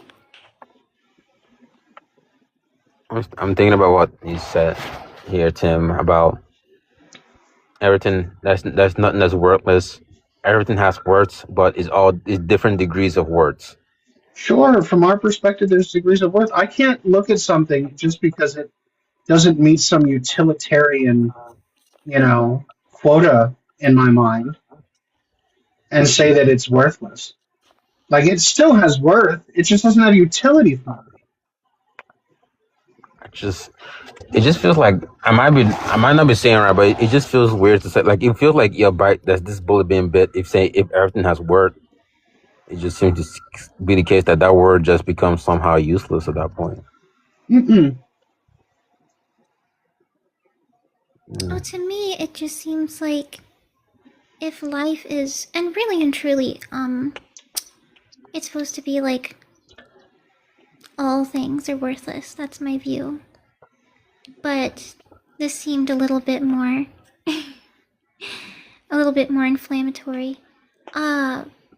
But yeah, damn it, I forgot what I was gonna say. Wow. There was someone on TikTok earlier. I think I hopped on his live like a day or two ago. I'm not too sure if anyone's seen him, but I guess he's pro extension, mass extinction of human beings or whatever. Yeah, That's what Kane has asked me if I was. That's so funny. No, I don't think that's what you're doing. Like, he was actually like pro like mass extinction, pro like euthanization and stuff like that. Um, Oh, I'm pretty yeah. sure. I'm pretty sure. Yeah, I don't know if anyone's seen him. I saw his live like once, and he basically was advocating like he had like 100 views or whatever on his live, and he was advocating that human beings should all Just all die, all unalive. necktie. Well, yeah. If you're a moral subjectivist, that becomes the end game, Wait, right? what? I don't Because know right about now the that. subjective view is the reduction of harm and suffering. And what's the easiest way to make sure that there is no harm or suffering? I don't know if you need to be a moral subjectivist to get to such. I don't think you need to do Well, that. moral objectivism doesn't say that like morals exist to reduce harm. Like that's the goal. That's the ends of moral Yeah. proposition, right? And so, like, if the means of moral propositions are to reduce harm and suffering, then the only rational disposition to hold is why reduce it when you can eradicate it? And what's the motivation that stops you from the eradication?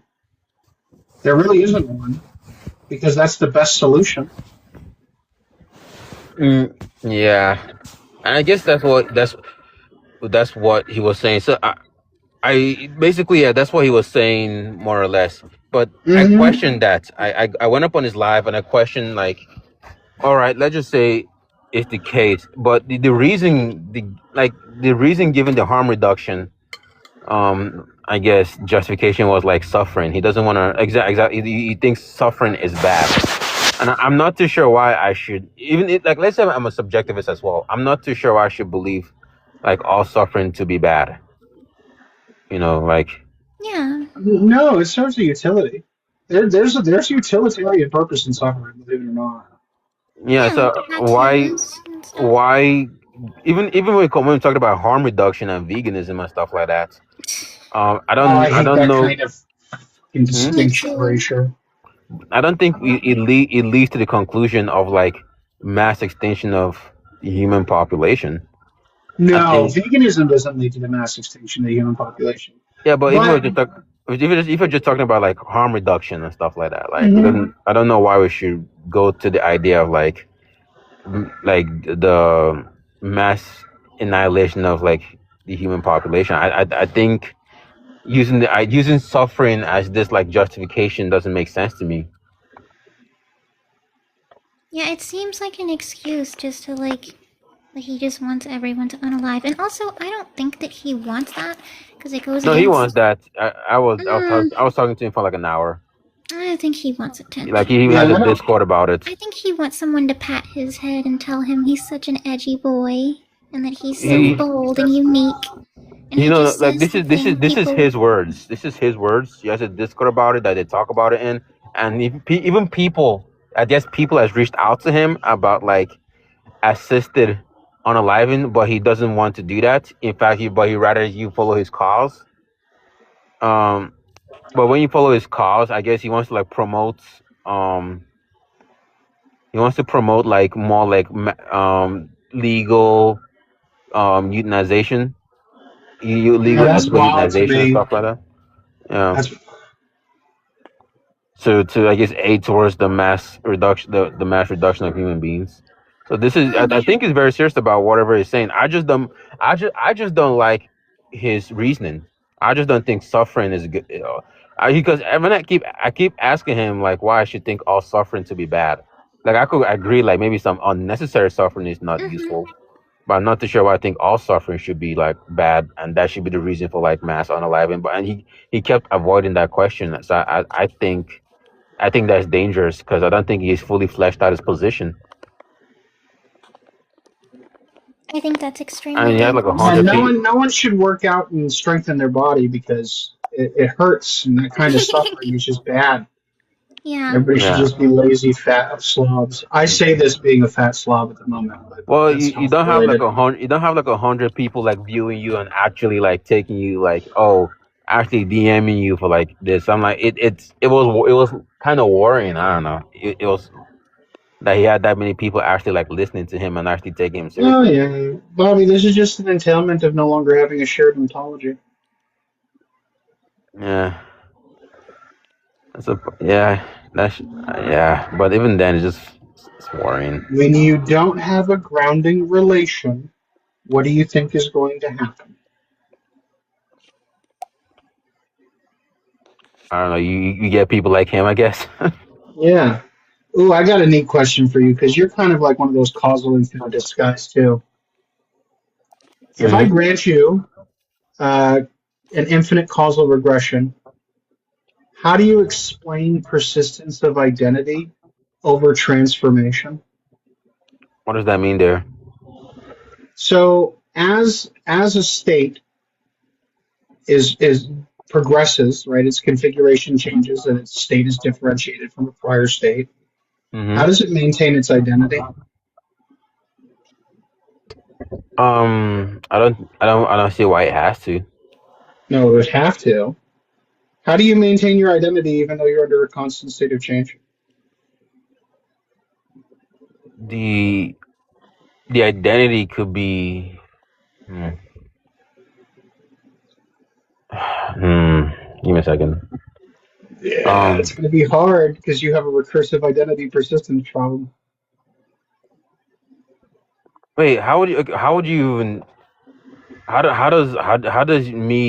do you solve this under like uh a, under a model that's not like a like infinite regress? How would that be On the solved? Even structural closure constraints, explain. you would have to have a proximal cause from which all derivative states maintain a linkage so that persistence of identity is grounded. Hmm. So Hmm. you have this first. I'm Wait. writing a paper But on it even then, right why do now. you? I'm about to You drop this wouldn't shit. need a god for this though. No, you need a proximal cause, Yeah, you need a which proximal cause, but then you would need a god. raises the prior probability of what that cause would be. I don't. Or you just need a proximal cause. I don't know if it needs to be like some. But it would raise the prior probability of what that cause would be. You'd have to update your priors. I would just update to like some initial state, I guess. Like something like J Mike or Rockstar. They usually just make some move like that, or like Yeah, sure. I'll give you the initial state. you know.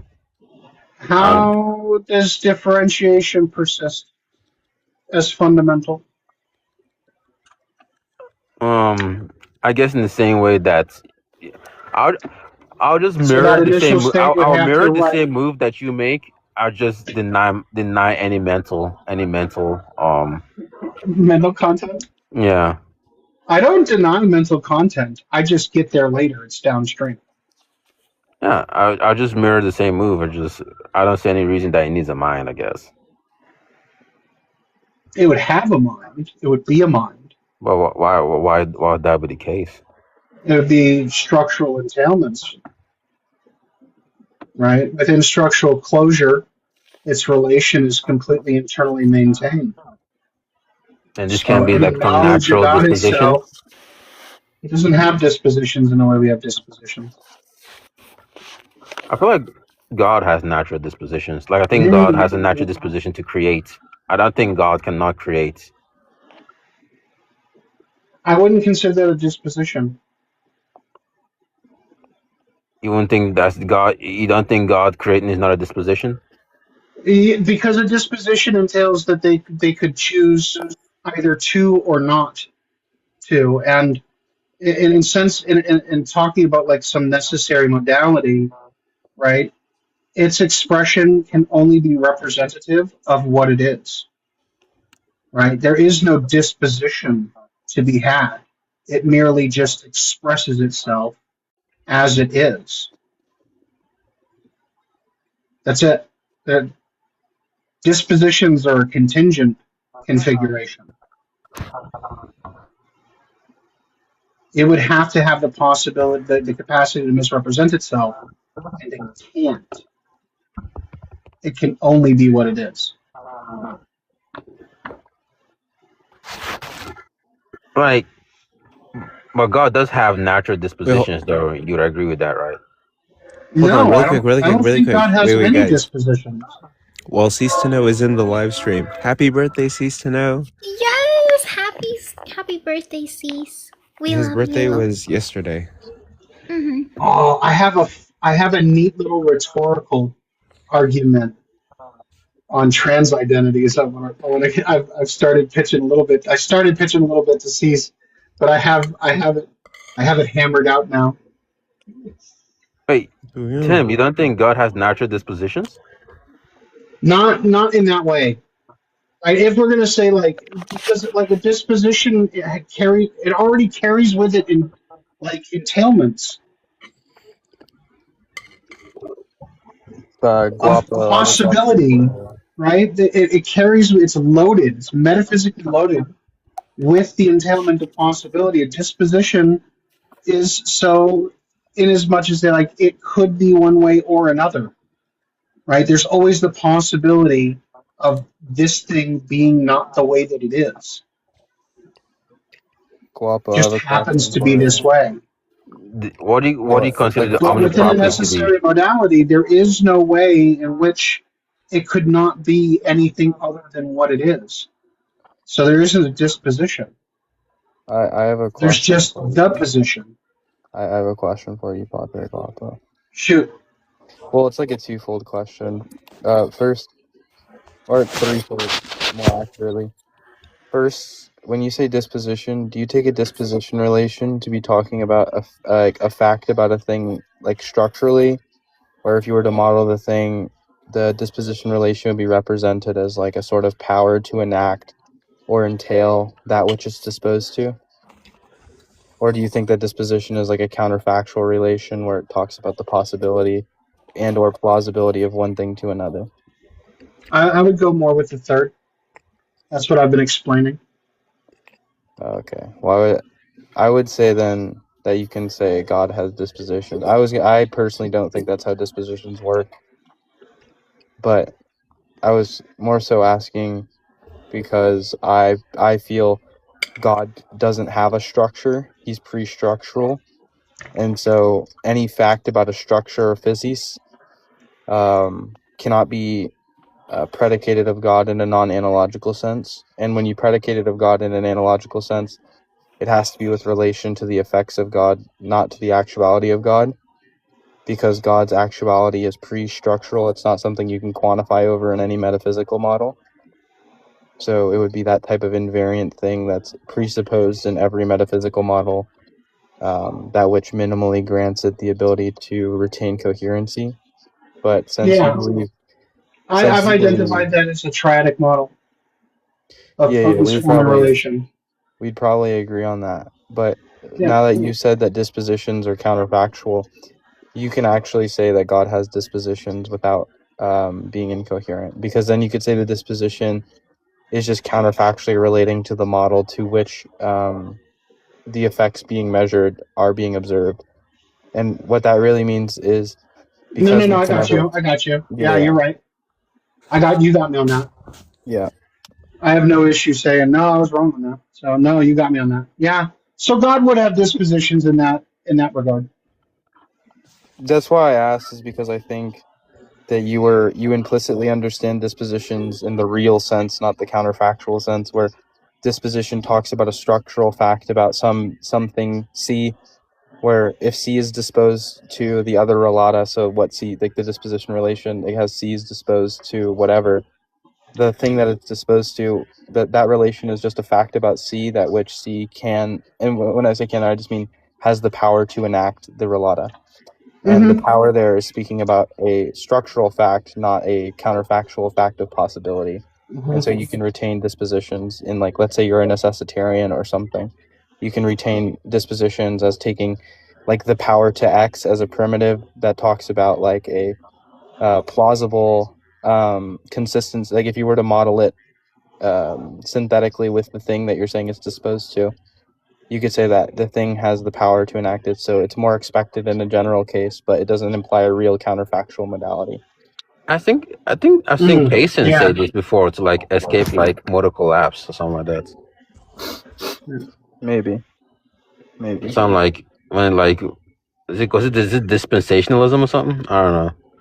It's like some kind of way to like escape God, having some need to like create or whatever. Well, you just say that.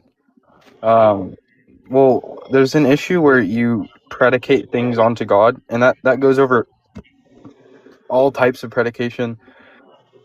So, synthetic and analytic, right? So, like, if you were to say God relates to the universe in this way, there's an issue there, which is you're quantifying over God, which is putting him inside the model. But God would be pre-quantificational, so you can't quantify over God. And so, like, in some sense, you can't really say that God exists, but God is what would be required for existence, if that makes more sense. So these issues like modal collapse and things like that, which I affirm modal collapse, but that's just because of my understanding of ex nihilo. The issues are only really present if you treat God as an object to be quantified over, and you don't. There's really no reason to treat him like that. It's just kind of like this logical positivist hellhole that philosophy is in right now. That makes us feel like we need to treat everything like a math equation. When it doesn't. You will affirm ex nihilo. I don't. You don't think that God created ex nihilo? No, I would say ex structura, right? That God is the necessary structure. Yeah, but all models. Well, all ex nihilo means is that God is like pre anything in existence, that he's pre-time, he exists alone. That's kind of essentially what it means in a non-esoteric way to describe it. It's the aloneness. So God is the foundational principle. So like you would probably, I mean, if you're drawing a really semantic distinction, then sure, yeah, I guess I would ex structura then, not ex nihilo. Yeah, because you have internally coherent and self-sustaining structure, which is the necessary structure, God. And then you have the contingent domain, which exists disjunctively, which is just the derivatives of that structure in variation. Yeah, I would agree with that. Yeah. So, I would say that, I would maintain my epistemic humility and limit and say that this does not give an exhaustive account or description of God. But in the most, that's sounding a little hubristic. But for me, I agree. I don't think this is the most coherent way to express how God exists in conformance with our own epistemic limits, right? So, yes, I can agree with you that God, in a way, would exist pre-structure, but I have no way of justifying that position. So the best I can get to is that God is the necessary structure from which all derivative structures exist. Yeah. And that structure is triadic. Well, I don't know what that means for God to exist pre-structure. I think does God exists in any? What does that mean? No, like I said earlier, you wouldn't put God in the domain of quantification. So you wouldn't actually say God exists in the Quinean sense. I'm not saying that God exists in the Quinean sense either, right? Because I'm not saying that God is some unique substance that is not this substance. Right? Also, wait, just to ask a question, because to my knowledge, you're a pastor, right? So you're yes, sir. Yeah. And I teach systematic theology. I'm an actual professor. So yeah. How would you feel if a student came up to you and said there is a logical problem of the Trinity, but that doesn't matter? That doesn't matter? I would say that they have more faith than I do. I would say you have more faith than I do.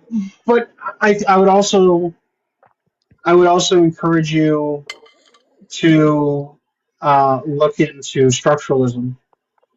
Well, so my issue with, and also to the thing that you said earlier about the triadic structure, And this is something I don't necessarily like doing as a Catholic, but I do think that the Eastern Orthodox has a pretty good. If you separate the persons and the essence, EED?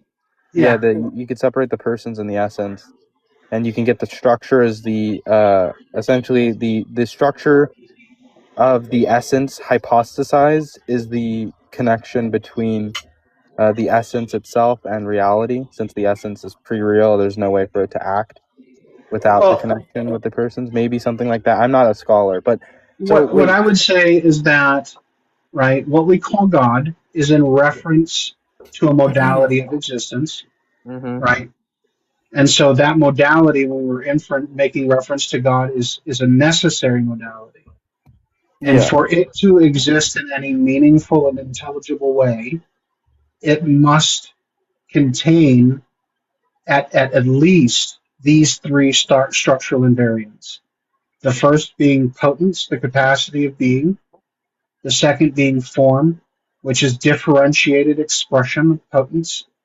And then you have primitive relation, which is the ongoing relation between potence and its expression.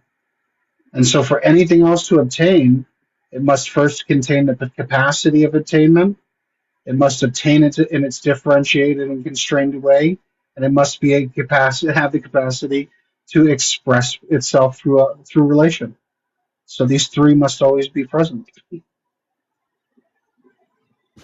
So with the LPT thing, because I do kind of want to explain that. I do affirm that the tritheism modalism distinction is logically sound, but I don't think that. I think that there also poses an issue of logic on personal identity. And if we were to understand logic, I mean, if we were to understand identity as the way we understand the law of indiscernibility of identicals, which is just that for all x and for all y, x equals y, then for all p or for all phi x, if and only if phi y, right? And so I think the way that we would actually understand identity is the predication of an object onto a subject, where the object is the set of facts discerned of the subject that allows you to differentiate the subject from not the subject. And so, for example, Padre, you're the same Padre that you were when you were born, but you have a set of different properties about you, accidental in you, that are different from when you were born. But you don't want to say that you don't want to say you're only identical in the essential sense, where you're essentially the same thing, but you want to say that you're exactly the same thing. But we wouldn't say logically that you are the same object, because if we were to treat the properties that inhere into you or that you subsist in as things that which apply to you in a model, and let's say we take like temporal indexicals, well, we would have different objects, but we would still have the same Padre. And so I think identity in the relevant sense is just talking about identifying something with its predicate, or identifying a person with its subject. I mean, identifying a subject with its object. And then in that sense, the persons are numerically distinct, but they are essentially identical in the way that we would relevantly use identity. And so that's why I'm saying the logical problem of the Trinity, the tritheism modalism, the tritheism modalism disjunct is sound, but that's only if you accept logic as a coherent system for modeling metaphysics as generally, and the inference rules that come along with it, and axioms like the indiscernibility of identicals. And that's why I'm like, I don't mind. Like, so how do you feel about that sort of position? Do you think that's heretical? I'm not someone who is big on naming things as heresy. And it's not because I'm afraid to, but because I understand that interpretation is existent in a variable space. So how you come to realization is going to vary between myself. Like, I have my own theory of identity, right? So number one, I don't believe that identity is ontologically primitive, right? I believe that it's an emergent mode of differentiation, right?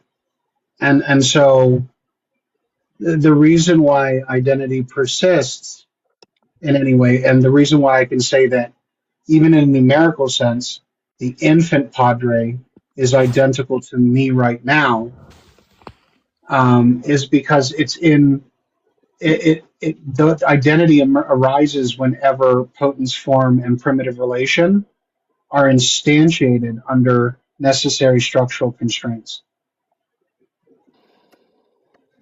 Does that make sense to you? Yeah, but you understand that even under that conception, you would still have to make, well, I guess you could do like a weird thing like bundle theory, like 4-dimensional bundle theory or something like Well, that. But what you I'm don't saying is have like, to. That's what all I'm saying yeah. is we don't have to accept this random dogma of this arbitrary, like these set of arbitrary logical rules that don't really kind of apply to how we reason, you know? And so I just think logic is good for math.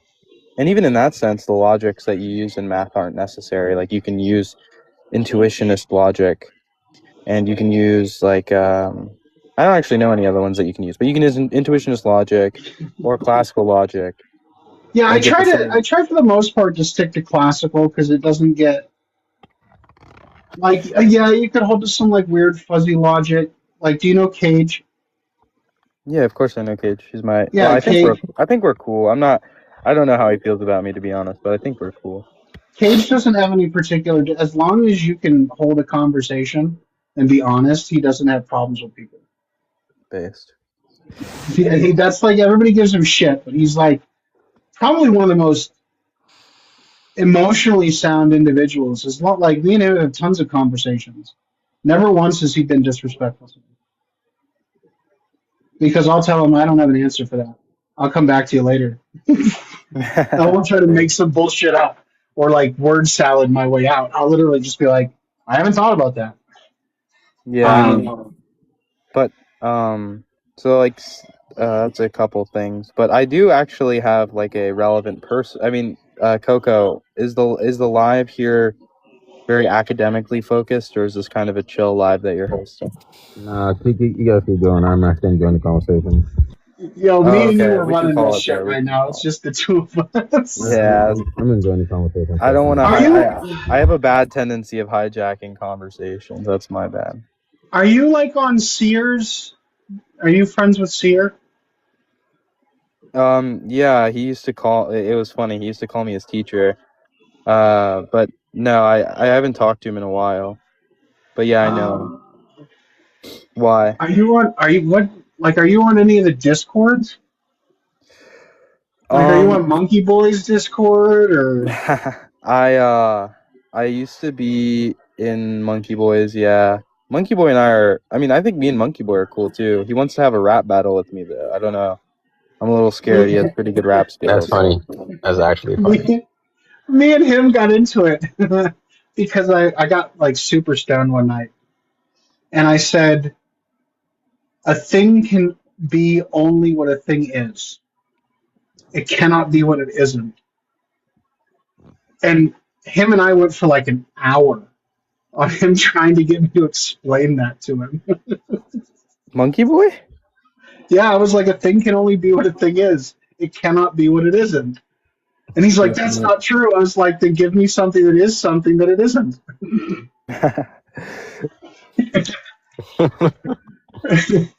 And it was like, I talk, like the people I really talk to more are like Flencer. Me and him talk on occasion about my theory and his theory. Yeah. I talk with like Mitch. I talk with not as often. I need to talk to Flobby more because he's good on cosmological mathematics, and I shit. I used to run in those circles a lot. I don't really run in them anymore. I just talk to very few people. Yeah, I would say I've had a couple good conversations with Flencer recently, but I particularly don't. Someone, do you? Oh wait, you wouldn't happen to be on in a group chat on here with like Justin W, would you? I used to be once upon a time. I'm not in it anymore. I got kicked out. Someone added me. I haven't been doing anything because I don't want to get kicked out. Because me and Justin got in some beef a while ago. I don't even remember. I must have said something he got upset with. No, yeah, me and Justin were at each other's. Well, that's the thing is, Justin, he's actually really rational. He's just very flamboyant in his rhetoric, and that put a bad taste in my mouth originally. But no, me and him are cool now. But me and him also had like kind of like, it wasn't like beef, but he wouldn't talk to me. He refused to have conversation with me for a while. Yeah, he won't. He won't interact. I'm very calm right now. I'm kind of going through it, so I'm a little calm.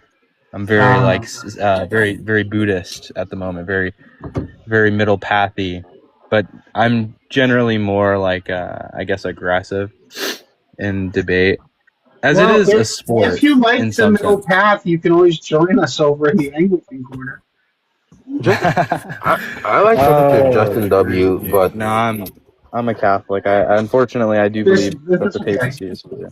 That's okay. That's fine. I consider it a valid expression of the faith. It's like a flavor of ice cream, man. We're all just eating the same ice cream. It's got the same fundamental ingredients, except for Mormonism. That's Italian ice trying to say it's ice cream. Dude, it was so funny, and I'm not condoning the guy's general like actions, but because I don't support him. But Trump saying Mormons aren't Christian and then them all freaking out was so funny to me. But it was like, bro, you don't believe Jesus is God. Like, I don't know why they're so offended. I don't know. Like, they think Jesus like became God or some weird shit, like Arius shit like that. Yeah, like how dare you? Mormons are Christian. No, you're not. You believe in Joseph Smith. Who keeps letting this drunk old bird up here? She gets it. Like we don't know the history of the religion. She can be kind of funny. It's just that she speaks out of turn. That's why. Oh my God! Well, I'll wait till you call me up.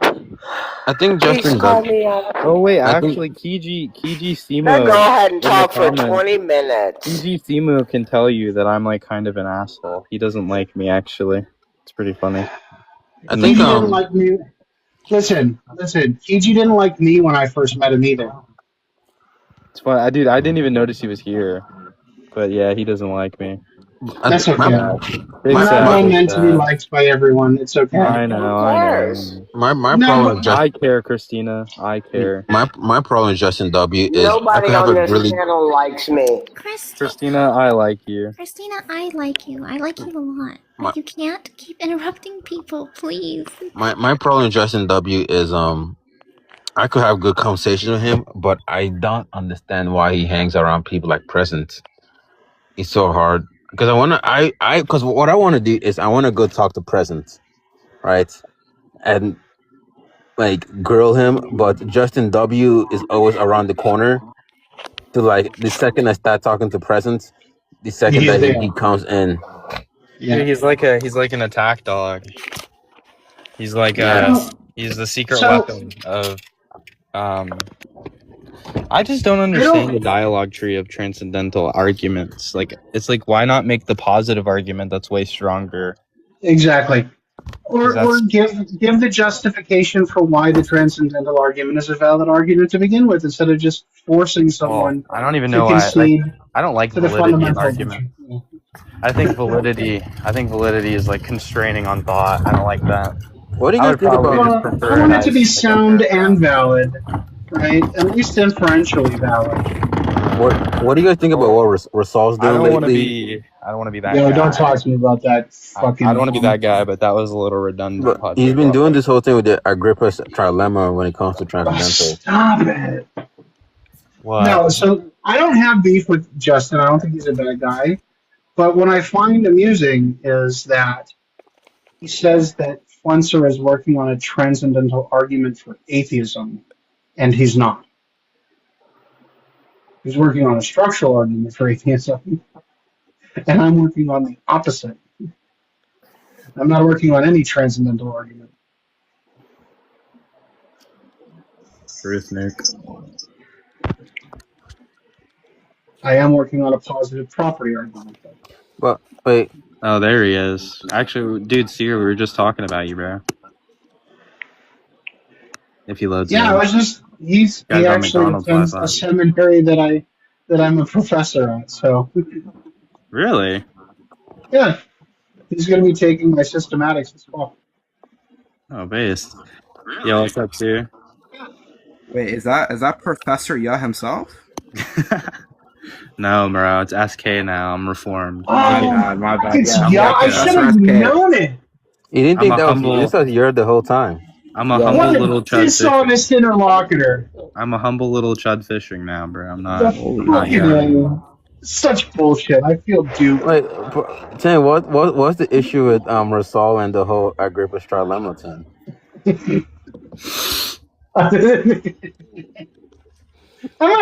It's just the way he gets to it is goofy to me. I actually had a Hold on, I gotta re-look up Agrippa's trilemma. It's been a minute. I don't like it, so I don't really think about it. It's just that everything I either actually had a terminates. question.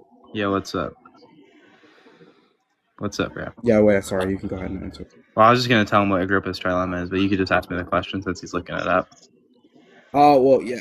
I was just gonna ask you, like, what's your thoughts on Tron's argument when it's referring to conceptual models?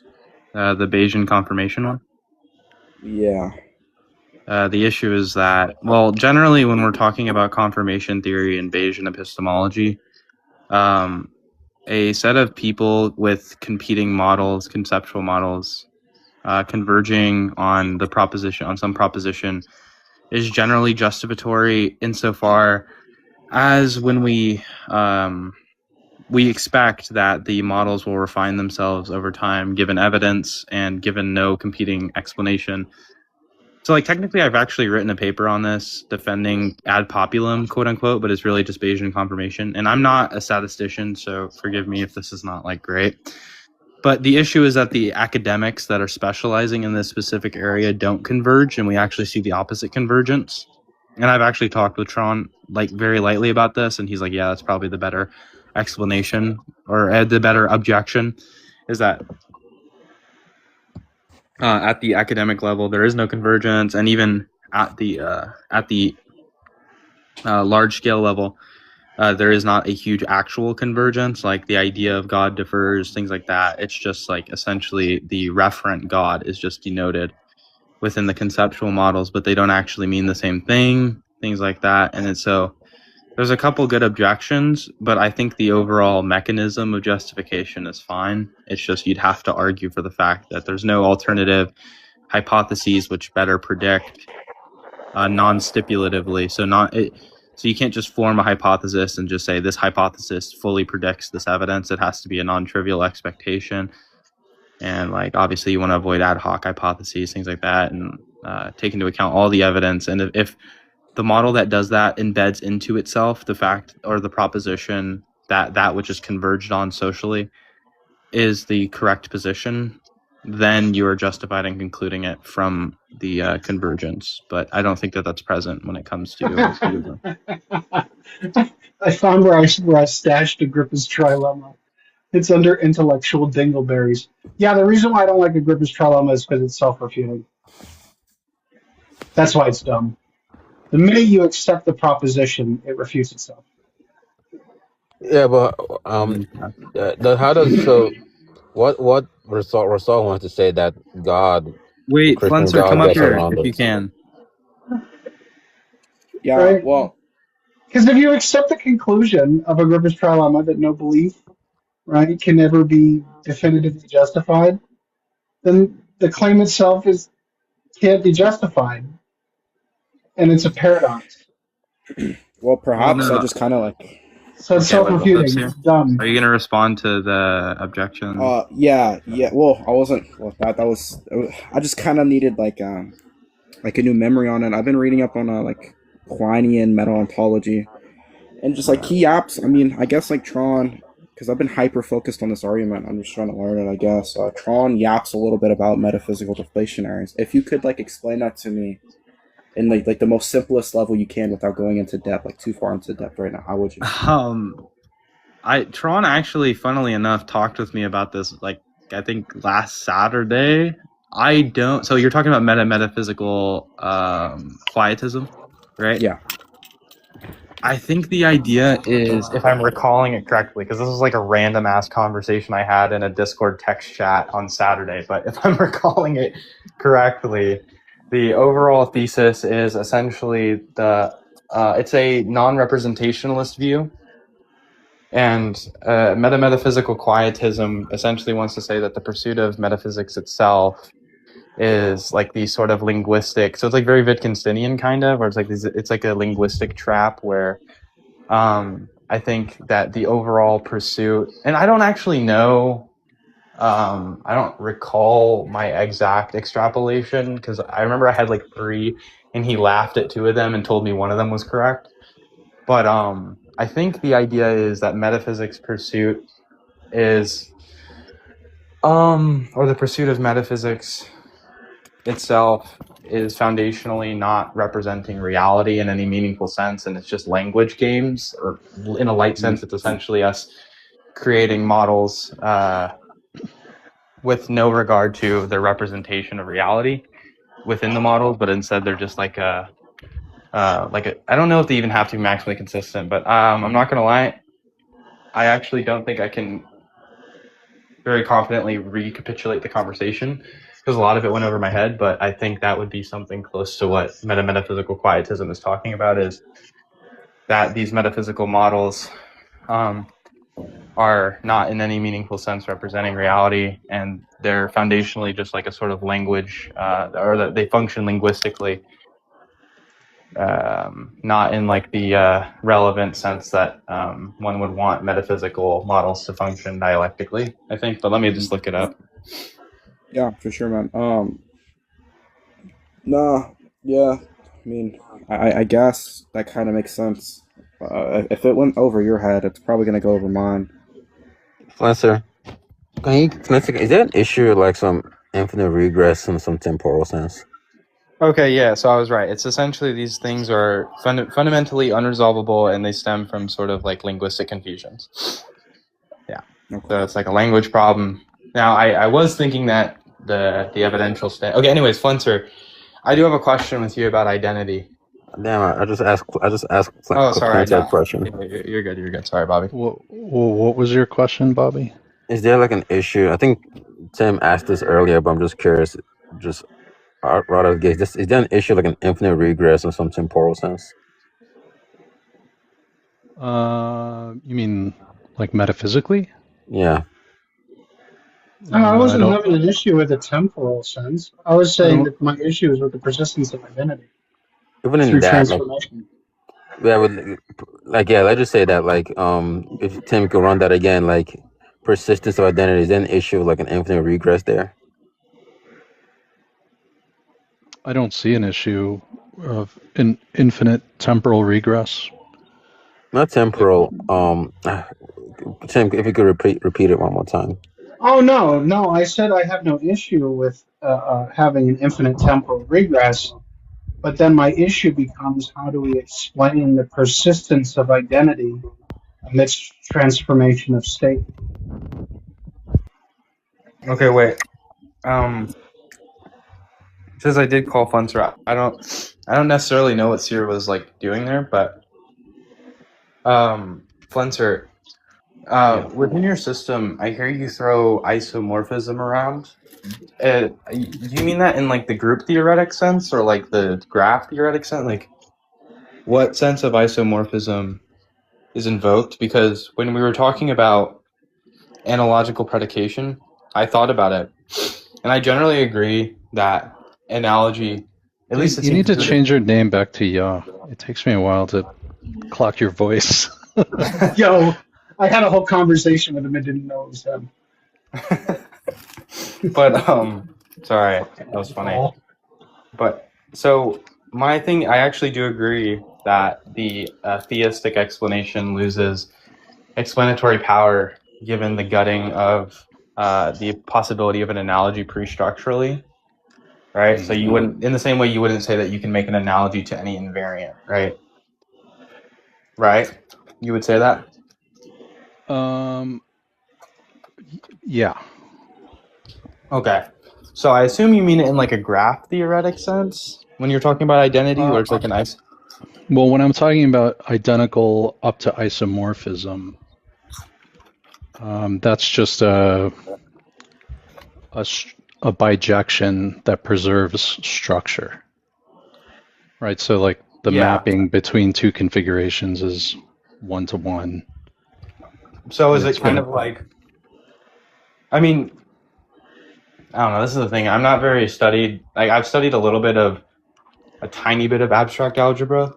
And so it sounds to me when you say that, like, that sense, but then it doesn't make sense because when you say structure, and this could be me imposing something onto you, but I think of it as like a graph where there's like a set of nodes and edges that are abstract representations of real structure. They don't necessarily impose spatial dimensions like a graph does, but abstract relations between like nodes, which would be like kind of like monads. I mean, it's closely related to like graph theory, but it's more general. Okay, right? yeah. It's more general because like graph theory's isomorphism preserves like one kind of relation, and Oates configurations are just richer than graphs. In a few respects, but the isomorphism has to like preserve more. So, but in like a configuration isn't just a set of like nodes and edges, right? It has a relational domain. It has a constraint scheme. It's got like structured dependencies. When you say constraint scheme, is that like a sort of second order sentence that allows you to, like, are you using it in the mathematical sense or like the Kantian sense of a scheme? I just mean any sort of configuration. Oh, okay. I see you've been inspired by continental philosophy. I see. I mean, it is second order in like a very in a very precise kind of sense, right? Because there are different ways that you can understand second order. So by constraint scheme, it's just going to be like the set of conditions that are going to govern which relations and things like that are going to be admissible within a configuration. Yeah, but like it's not itself one of the relata in that domain. Yeah. It's right? Kind of like it's like an analogical to an inference rule and a derivation system. Yeah.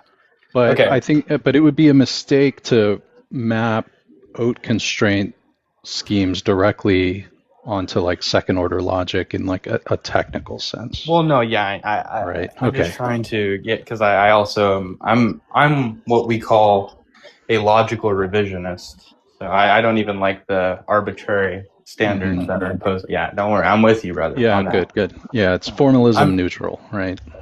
Yeah, I'm just trying to get some idea, because I was trying to explain it to Alacrity, because I do think that the analogical predication thing is at least an issue for Catholicism. I don't know if it's an issue for Eastern Orthodoxy because of the person's essence distinction, but I do think that the analogical predication guts my argument. Like, in a genuine sense, I think it guts my argument because I treat God. Remember our DMs from like a while ago? Yeah.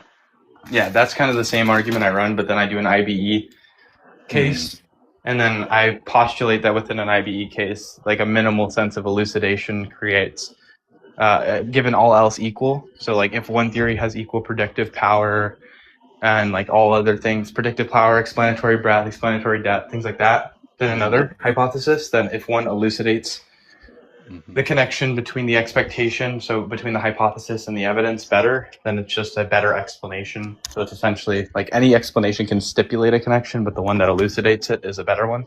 And then the analogical predication allows for the elucidation of the evidence, because we see plenty of times that abstract like concepts being mapped onto reality with agential causes. So saying that this thing is an analogical to an agent is a better explanation than not. But then if you can't predicate analogically, which I don't think you generally can, it becomes an issue. So, and then with the relevant thing of identity in your system, does your system have an ability to preserve identity over time within a thing? Is that something it's concerned with, or does it undermine like Flencer at like if we were to have like a temporal indexical of Flencers throughout your life, are the Flencers not equal to the Flencer? Well, so you're talking about personal identity? Yeah, or, like Flencer equals Flencer, like baby Flencer equals PhD philosopher Flencer. Well, but not by positing like a primitive persistence relation. Yeah. Right. Or some sort of substance that's going to persist through change.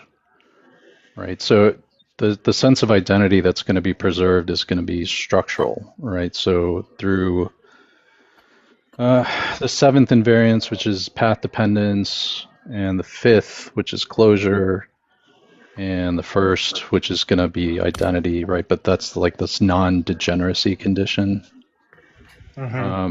So, like if you look at stuff like the ship of Theseus or like Parfit's teleporter or something like that, the problem is that we want to say something is the same thing at T1 and T2 besides having changed in certain ways. But we generate the temporal identity by viewing time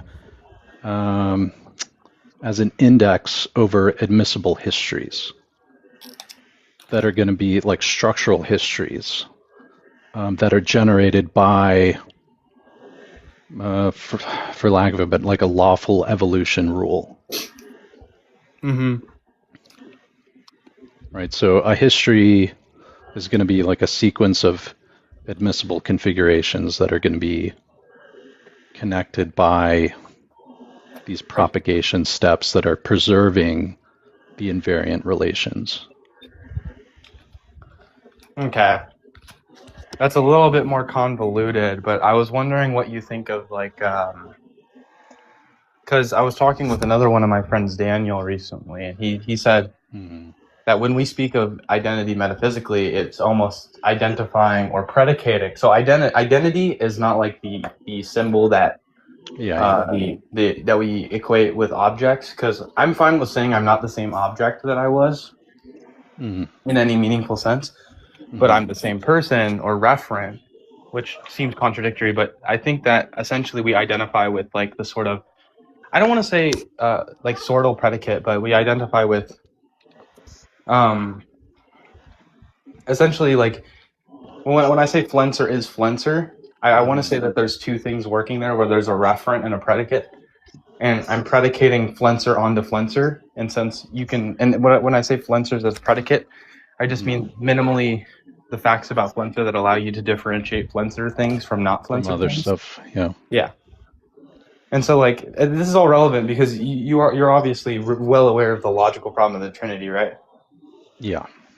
So I'm just at a point where I'm like, yeah, it's sound, but like, I don't care. Yeah. Like, I don't care. I don't care either. Like, because to me, there's a logical problem of personal identity too. If we're going by that same, like, you would have to say that you're not the same thing because of the precise law that they want to invoke. There's like 3 different LPTs. The one that I'm more concerned about is the tritheism modalism distinction or collapse. Sorry. So like it's either tritheism or modalism. I think it's like we could just say it's neither, but if you accept a logical language and arbitrary logical rules as something which govern over reality and that God is subject to, then sure, it would follow. But I just have no reason of thinking that even natural language is isomorphic to those types of reasoning. And when I say isomorphic there, I mean in the group theoretic sense. So there's no way that if we take like a formation rule or like a sort of composition rule like addition or something like that, where we have a relation between two things that produces a third thing, I don't think that there's an isomorphism between the natural language use of identity to the logical use of identity. And then it's like, well, I would just prefer the natural language use to the logical use, if that makes sense to you. And how would you think? Because like, obviously you have more continental leanings than most people on this app, so. Well, I mean, when I think about identity, at least in my, you have to, it's got three kind of components, right? One is that, like you said, it's going to remain distinct, structurally distinct at every stage, right? It's not going to like dissolve into its background or, and its evolution is lawful, right? There's no like brute discontinuities. Yeah. Right. Like there's nothing and that's a result of the closure, right? It realizes its own structural entailments. Yeah, right? Okay. So the process would be an entailment relation. Yeah, I would agree with that. Yeah, and importantly, its history is what we call like load bearing. Like it matters to what the current state is. The history is like required, right? So like what it is now is going to carry some trace of what it was, right? Yeah. You can't redescribe it as if it had no past without losing something real about it, right? And that third condition is what's going to distinguish genuine persistence from like a perfect copy, right? So the copy might be structurally identical at a particular time, but its history isn't going to connect back to that original. And variation. Yeah. Right? So, and then but that's like just for normal stuff. For minds specifically, there's like a fourth condition, which is that the self model has to be continuous also, right? It's not enough that like the physical organization persists. The reflexive structure, the mind, through which you're, encoding and regulating yourself and all of that has to carry forward as well. Which is why, I believe that things like radical amnesia or certain kinds of like really serious psychological discontinuity do raise like genuine identity questions. If all of your memory is rewritten to have like a totally fake history and all this stuff, I don't think you're the same person. Yeah, no, I think those are genuinely like important questions to consider. Too, I just take an issue with like, because like I think that things like bundle theory and the temporal index bundle theory is such a stupid cope, bending around these random, like, you know what I'm talking about, right? It's like what you are is all of these sets of temporally indexed objects in this gigantic bundle of properties, and it's like, to me, it's like, I don't know what happened, but I think that philosophy for some reason got absolutely like violated by like first order logic. And I just have no idea as to why. Like I just don't like. It's like maybe it's useful. I don't know. But is it? How is it useful though? In what sense is it useful? It's easy to teach. I don't know. If I could, I would say that the identity remains the same because it's still like it's the structural configuration is numerically identical. It's just the way it expresses itself has changed. So the condition of expression has changed, but it's still identical. I'm sorry, I missed the first part of what you said. I would say like if like in radical amnesia, right, like an overriding of one's persona, they're still numerically identical. It's just there's now a difference in the condition in which it expresses itself. You mean an identical structure at a particular time, but a different history? Is that what you mean? Well, no, because it would still be the same person. It's still recursively the same thing. It's just its expression has changed, right? So it's like it doesn't matter how you temporally index it. The infant, the teenager, the adult are numerically identical. Right? It's the only thing that changes is how that structure expresses itself. How are the infant fundamental identity and the teen numerically identical? Well, see, now you're denying a law of logic, Padre Guapo. What do you mean? What am I denying in that? By the saying law of indiscernibility of identicals. Numerical identity in logical models adheres to a second order schema, which is for all x and all y, x equals y, then for all phi x if and only if phi y, but you would say, like, there are properties that you have now that you didn't have when you were a kid, and so you can do like a modus tollens, where you instantiate that particular property with a relation to you as now and you as kid, so you can take the temporal indexical there and say me at T1 satisfies Padre Guapo, whereas me at T0 does not satisfy Padre Guapo, right? Maybe you're just Padre, you're not Guapo there, right? And so then it's you before just before the glow up. Yeah, exactly. Like Before the glow up. And so you would negate that you are the same thing. You would say, well, then it is not the case that this indexical is the same as this one. Mm-hmm. And so then you'd be in my camp where you're like, yeah, there are logical problems everywhere, but that doesn't matter. Truth Nick. Welcome to the club, Mr. Guapo. Dude, I have an answer for Flencer. I just have to find it in my obsidian. Give me a second. I don't have it on the top of my head. Wait, what did I say? Did I have a How question? are they numerically identical? Oh yeah, I'm asking like what is the same thing that persists while the expression changes? Like, and in virtue of what is the expression changing if the underlying thing is identical? Dude, I'm not gonna lie, Flencer. I might be convinced by Oat, dude. Because like I've been with. Did I ever send it to you? You did, but I'm not gonna lie. I'm really lazy, so I just kind of know your system from you talking about it, and I have like an okay retention, so I write so much better than I speak off the cuff. But I'm not gonna lie. Well, then it's like maybe I'm really convinced. Who knows? But it's like, dude, I've been thinking about like, because to me the most compelling ones are process ontology, and then like ontic structural realism or something like that. Mm-hmm. But dude, I'm not gonna lie, dude. At least it may be just because I'm a really visual thinker, and it's obviously easier to visualize a structure than a process. I'll make you a coloring book. Dude, based. That'd be cool. The only issue is I have noetic experience, so I have to make it compatible. God, that's the sad part.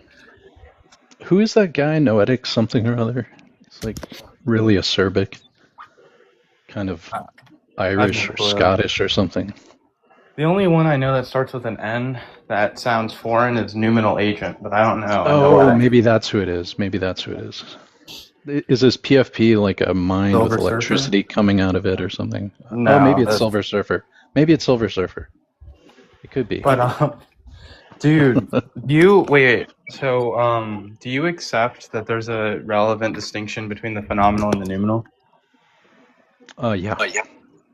Dude, I think if you accept that, then I think that the historicist objection to whatever framework you derive transcendentally goes through, unless you have a metaphysical model to guarantee the transcendental justification. That's I do. Okay, well, that didn't go through. But I'm just saying, I'll send you that paper. Like the Kantian exposition, unfortunately, I don't think it actually goes through because of the historicist objection. And there's like actual anthropological evidence that, like, for example, time is not linear, universally experienced that way. Like in some societies, like like they would experience it like circularly or something. Like I think that stuff's overblown. That's like the Sapir-Whorf hypothesis. But well, either way, have I talked to you about that? I think I've mentioned that like once in the past 2 years, and it must have been with you. If it came up again, I would have remembered it. I don't remember that. Oh yeah, look up the Sapir-Whorf hypothesis. One of my good friends is a linguist at the University of Neuchâtel. Because I remember you did tell me about some linguistic thing like that. Yeah. He like owned my ass on that. I mean, he just like took me to the woodshed on it. Oh shoot! I mean, I felt tiny. But that's like what's cool about philosophy is like you can get deep in one area and know like jack shit about another and like think you know, right? You're like, oh yeah, I read a couple summaries. He just clowned me. I mean, I like him. I mean, he's a great guy, but So Sapir Wolf? That's what it's called? Sapir Wolf? Worf. Worf. Yeah. Like Star Trek, The Next Generation. Is it? I'm assuming. Is it WARF? Well, I mean, he is a Klingon, so that would make sense. Yeah. But to answer, it comes from an abortion argument I was working on. And so why I say they're numerically identical is because a human organism is not merely biological material waiting for personhood, right? It's an instantiated derivational trajectory possessing intrinsic teleological. I'm trying to remember. Like I'm looking at it, but I don't want to read it. Yeah, I'm not teleological structure and grounded in order potency. Huh? This sounds like a very sophisticated future like ours argument. And so it's like we're just talking about modes of expression in that sense. So the identity remains numerical, like it's numerically identical regardless of expression, because identity is continuous. It would not be retroactively constructed by cognition.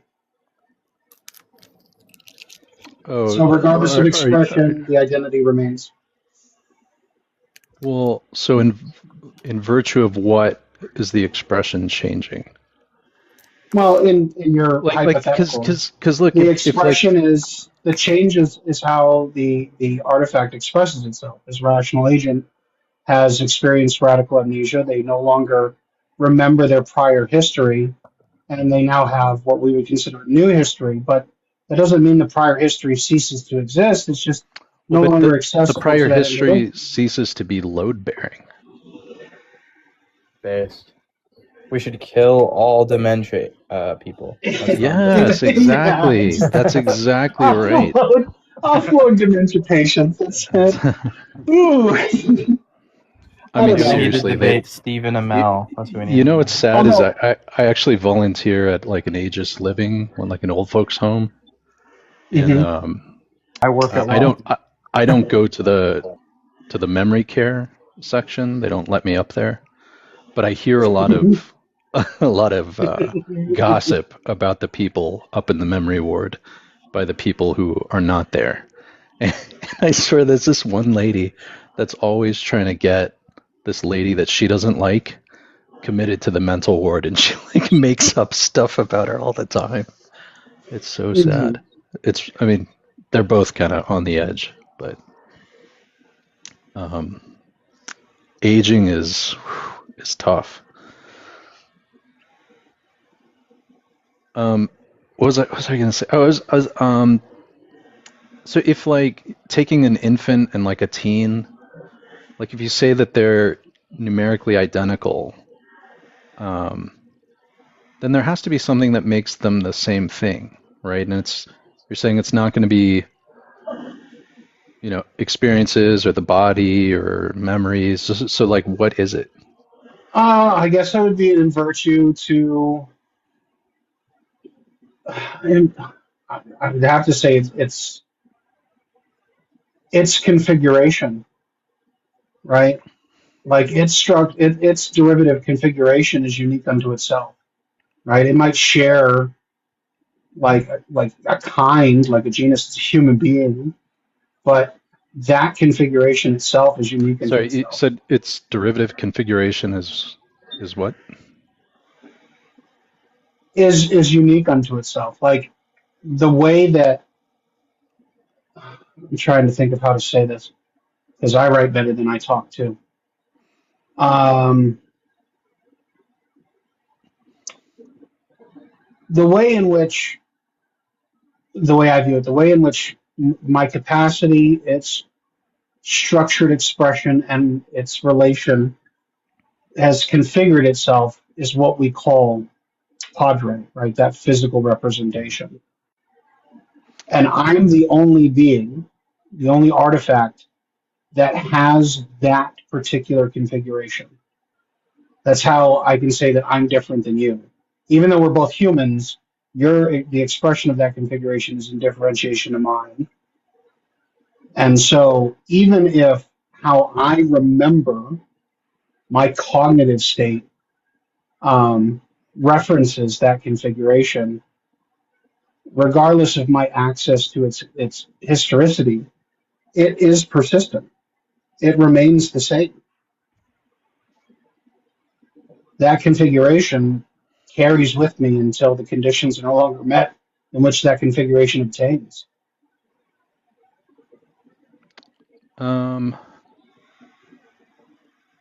That's the way it makes sense in my head. I could be wrong. I don't fucking know. I'm not a PhD like you. I feel okay.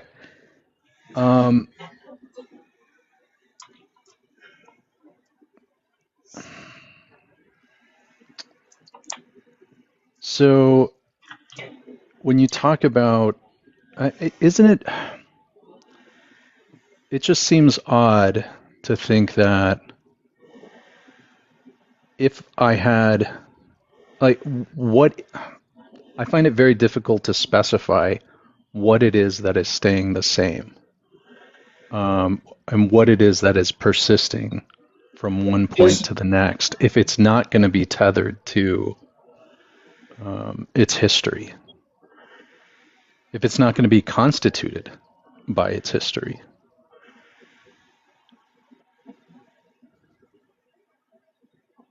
Like, I mean, just think that just do like ship of Theseus stuff, right? It's like, we go in and we give myself like totally different, preferences and desires and attitudes and memories and all of those things, and I'm just a different person. I don't know how you would say that I am persisting. Well, your form is persistent. You know what this is? Well, but this is like, to me, these like because then like if you lose a leg, are you no longer Flencer? Of course he isn't. I'm on my way to make him a quadriplegic as we speak. Fuck you, yeah. Right? So like if you lose a finger, are you any less you? Because now you're absent that particular part? No, because I'm tied to my history. Right, so I am what I am, and what I am is inclusive of the historical evolution of my configuration. Does that require cognition of it?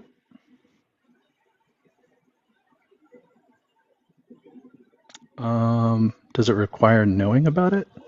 Yeah, because it's a mind. The mind, I mean, the mind's going to make a mental representation of whatever the salient facts are, right? And that's why I was saying earlier that when we're talking about mind specifically for personal identity, that was going to be required. Okay.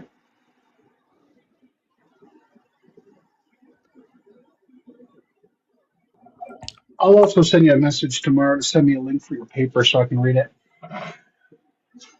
Because I was playing around and I got to 7 invariants too. I just had to split it up into to be clear, generative and stabilization structure. I have 5 invariants that are necessary, and then 2 that are, for lack of a better word, emergent.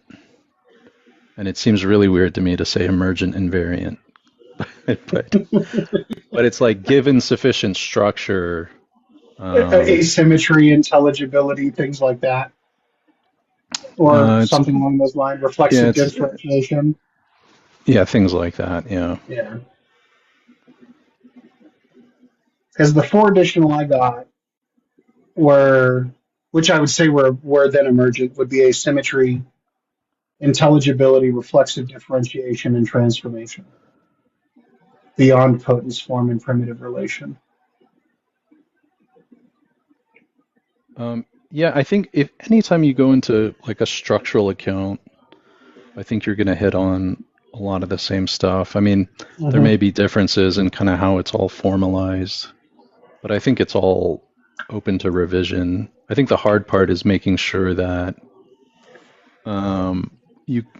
that they're you can't, that you can show how one develops from the previous one, right? But it's not reducible to, and that any break, like if 5 breaks, then 4 breaks, and then 3 breaks, and then 2 breaks, and then 1 breaks, right? Yeah, I can't get past 3 fundamentally at the moment. Like minimally, the best I can get is 3. Yeah, I'll send you my I'll send you my stuff. There's I might even send you the appendix that were it's like the most fucking difficult appendix I've ever done in my life. What are you using to put it all together? What do you mean? Are you guys just like using Word documents? Or are you using like a particular program, like Notion?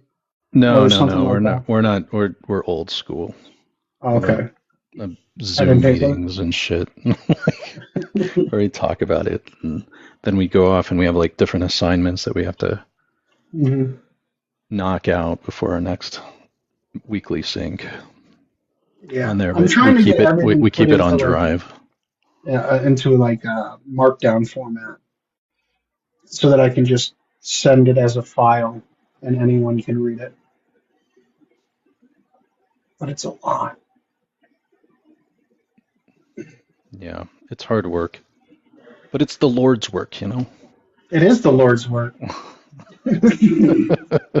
I heard Justin. We were talking about Justin W. earlier, and Justin W. was why are you wasting your time on it? I don't. I cannot stand that guy.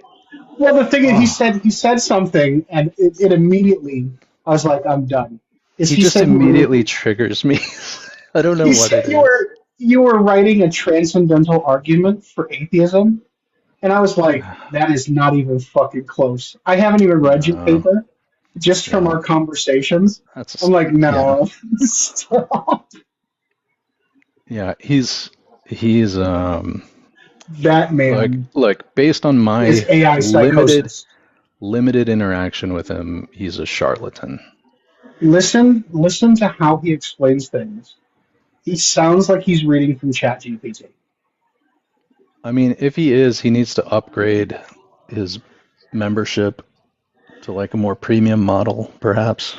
Like, maybe he's using like Kimi or something, some Chinese knockoff. I don't know what it is, but, well, I mean, you could but he just says the most outrageous stuff. Quinn's pretty good. I use it in my local model, but even when I use AI, what kind of setup do you have? For me, to run it locally, yeah. Oh, I just have a Ryzen 7 9700 and an RTX 5060. Oh.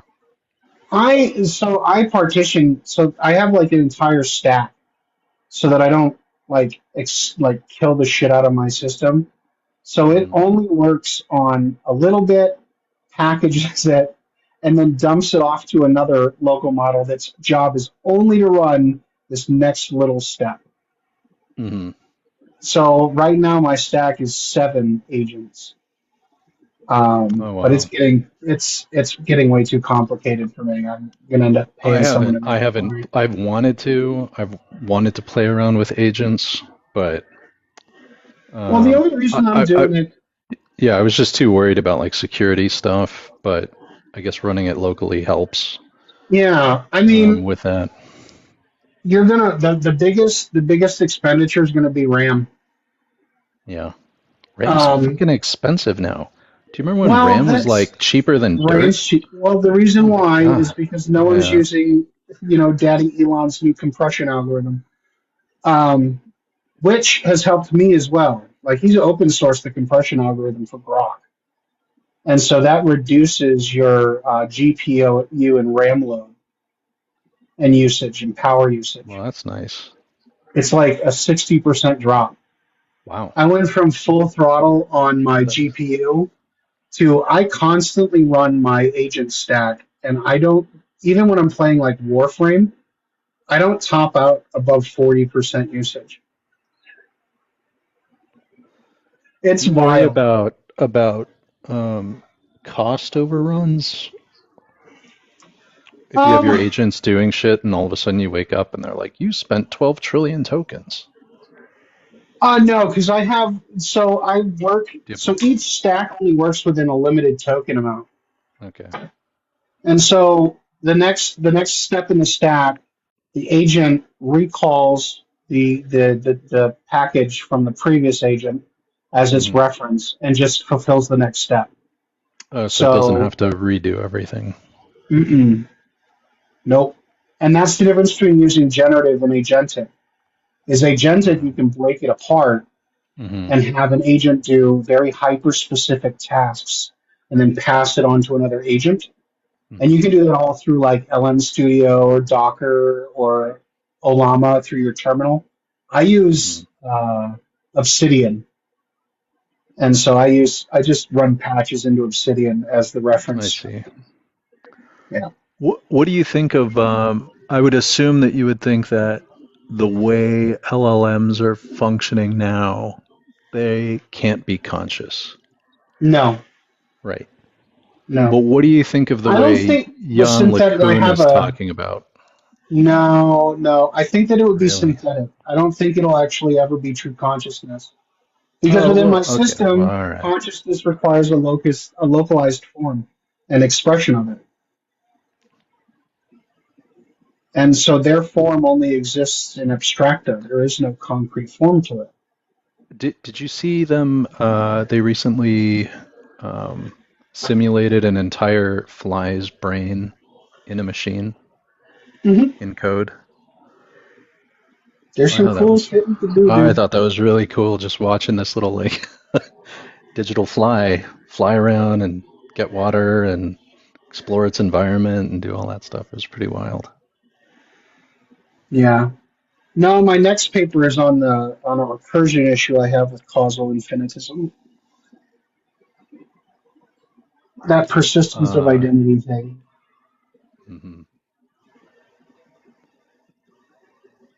It's like, if I were to give it a rating, it's like 6 out of 10 right now. It's not great.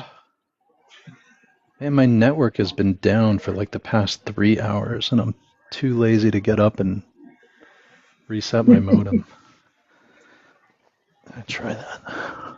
It's literally like 3 feet away from me, and I've just been like, No, but when I'm using like public sourcing AI, I have my I have a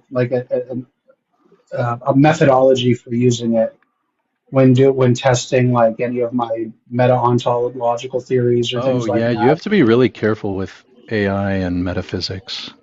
And so what I do is I'll have like Grok, ChatGPT, Claude, all of them open, asking the same question. And then just like ping-ponging. Well, yeah, I ping-pong it, but then what I do is I cognitively will refine it. I'll be like, no, that doesn't fucking make sense. Yeah. And then I will go into my profile's master memories and delete it.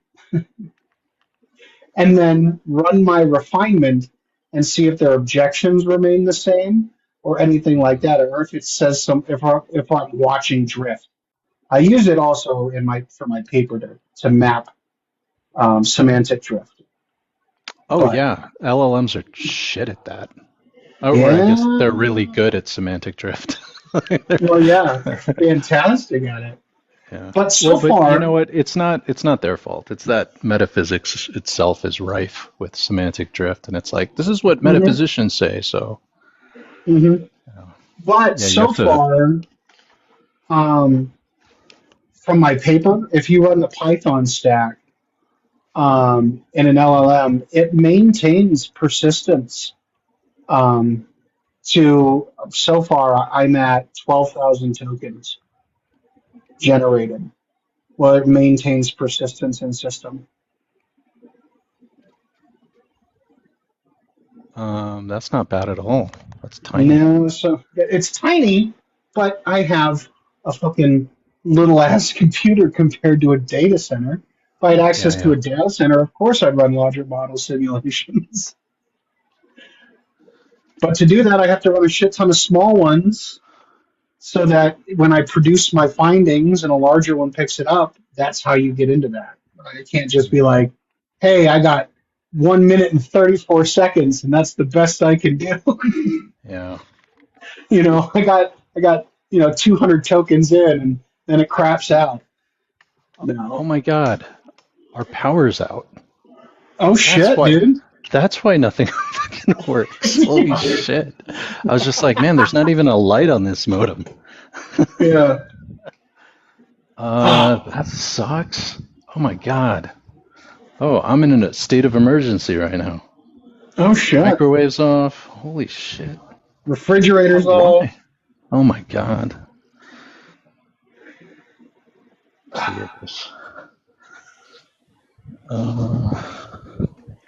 What's funny is like there are some of my students have interacted with you, and so they're always asking me questions about your paper, and I was like, I haven't read it yet. Oh, have I not sent it to you? No, I've been able to I'm really good at picking apart like what people say to me. So like when you told me that like 5 or 7 invariants, I decided to go, I wonder if I can figure out how you got there. So I just start working on it and see if I can figure out 5 or 7 or whatever, and how it would work. I don't need to read the paper necessarily to be like, oh, that's interesting. Let me think about it. Yeah, I think with the only way I was able to do it though was with a generative layer and a stabilization layer. So I don't know. I'll see when I read your paper. Yeah, I think the most valuable part is going to be the formalization of it. Mm-hmm. That's like, and then how you turn it from just like a static system into like an actual generative system. Like, where's the engine come from? And showing how that's also a result of structural entailment, like actually precisifying how that happens has been really, really, really cool. Yeah, how to create a living ontology. That's what I call it. Yeah. Like something you can embody instead of just something you can wax poetic upon. Yeah. But yeah, that's why I style myself as like a structural quietist. Mm-hmm.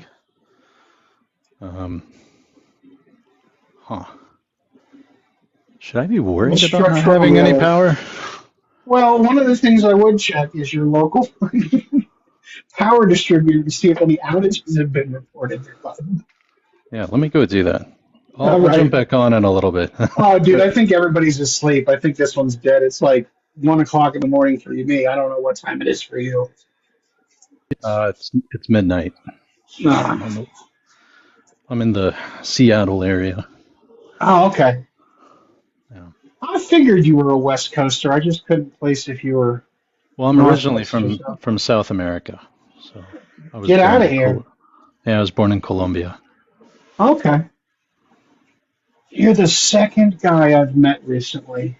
He's from Uruguay, but South American. That's not a real country.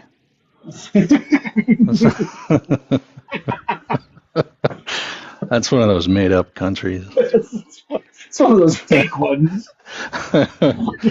Paraguay, Uruguay. Okay, boys. Mexico. You have your It's basically the bottom of the U.S. Come on. You listen to Trump. Yeah, it's Gulf of America. But man, I'm not going to lie to you. I guarantee you in the next 5 years, we'll be getting another state, and it's most likely going to be Cuba. Oh, for sure. You think we won't make it a state though? Because then we'd have to make Puerto Rico a state. No. And here's why. I think so. Oh, Cubans are already American citizens. What do you mean? Cuban nationals are already American citizens from the 1964 Provisionary Act. It's never been suspended. So it would be super easy to turn Cuba into a state because they're already citizens. But how do you become a state? Don't the rest of the states have to agree? No, it's an act of Congress. Oh, well, then it'll never happen. It's like some, yeah, not if the filibuster's in effect. I know. But you know what? I think it's good that our government can't do anything. It's great. I wish we could do more things. To be honest, I think that I don't know, man. You have a lot of faith in those people. No. I have more faith in signal theory and things like that, and just. I mean, it just shocks me the kind of people that get elected to public office. Nope, not at all. Not at all. Not even close. It like just takes me back to like Plato's Republic, right? And I'm just like, we only the people who don't want power get power. Like that. Well, like, if you want it, that's disqualifying. Like, I was in third grade when Clinton got elected, called that one. And then Bush twice. Obama, the minute I heard Obama speak, I think it was in 2000, what was it, 2003? I had never felt inspired by a politician before Obama when he spoke. Well, my family, so one thing about my family is we've been in the U.S. for over 400 years. We helped establish the Republican Party. That's weird because the U.S. is only 250 years old. I know. Well, we were here when it was Spain, then we were here when it was Mexico, and now we've been here for the 250 years it's been the United States. And we helped found the Republican Party. Like, my great-great-grandfather was very influential in that out here. So it's your fault. Yeah, well, not what it is now. Don't blame me for neocons. Don't run away from it. That's fine. No. Yeah. No, I could pull out. I have a copy of the 68 Republican Party. The form and its nature are the same. Only the accidents have changed. Stop it! No. Oh man! Before I met you, I have a copy of the 68 Republican platform. My grandmother was the Republican state chair. Oh, okay. Until she passed away. So, like, I have letters from Nixon, from Congressman Highwater, and stuff, like, to my grandmother. She's since passed. But if I read you stuff out of the 68 Republican platform, you'd think I was reading from the Communist Manifesto. No, not even a communist, just like regular stuff that any regular American would be like, yeah, indigenous people should own their own land and be able to speak their own language freely. I agree with that. Yeah. There it is, right here in the thing. So it's just there's they didn't care about sexuality or things like that. They cared about just ordered American living. Like, don't be a dick. It's really interesting, the switch that's happened post 68. Yeah, I found out that my grandmother was a huge rebel in the family because my mom's side of the family is Colombian. Mm-hmm. She married an American in Colombia. Oh, boy. But her side of the family is or her mom's side of the family is all, my great grandfather, is it 3 greats? 2 greats, was president of Panama 3 times and was president during the building of the Panama Canal. And so her side of the family is super rich. But then she eloped when she was 14 and married my grandfather, who was 17 and was in the military. And he was dirt poor. Yeah, so our families might probably know each other then. That's so funny. They might. But they, so they kind of cut her off. And then she went to go work for the socialist newspaper. Oh boy! That was there during the Colombian Civil War. Mm-hmm. And now she's super right wing. So she's just gone all over the place. Maybe it's dementia.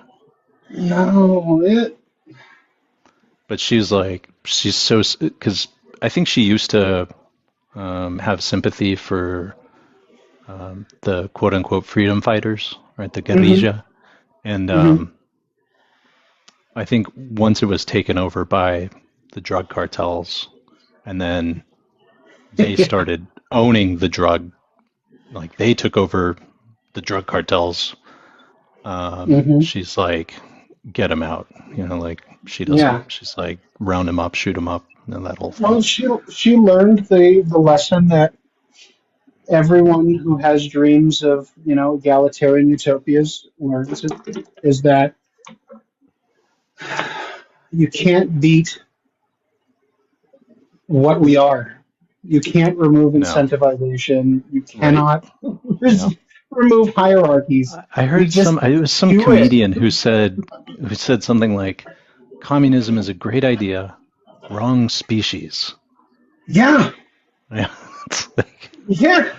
It's a fantastic idea if it didn't use humans. Yeah, if we were, I don't know, bees or something. Even they're not. Even bees are like, nah, we submit to the queen. Yeah. The queen's like, I don't feel like I'm running anything. Well, it's like everything in nature expresses itself in a hierarchy. Why are we the exception? Oh, we're not. Yeah. We're not. It's because hierarchies are social constructs. Yeah. I mean, yes, but it doesn't matter. I mean, it's more like yes and. Yes and. Yes and. And there's a biological reality. Yeah, there's a biological utility to hierarchy. Yeah. There's a function and mode of existence behind it. What is your view on you're Eastern Orthodox? Is that right? No, I'm Anglican.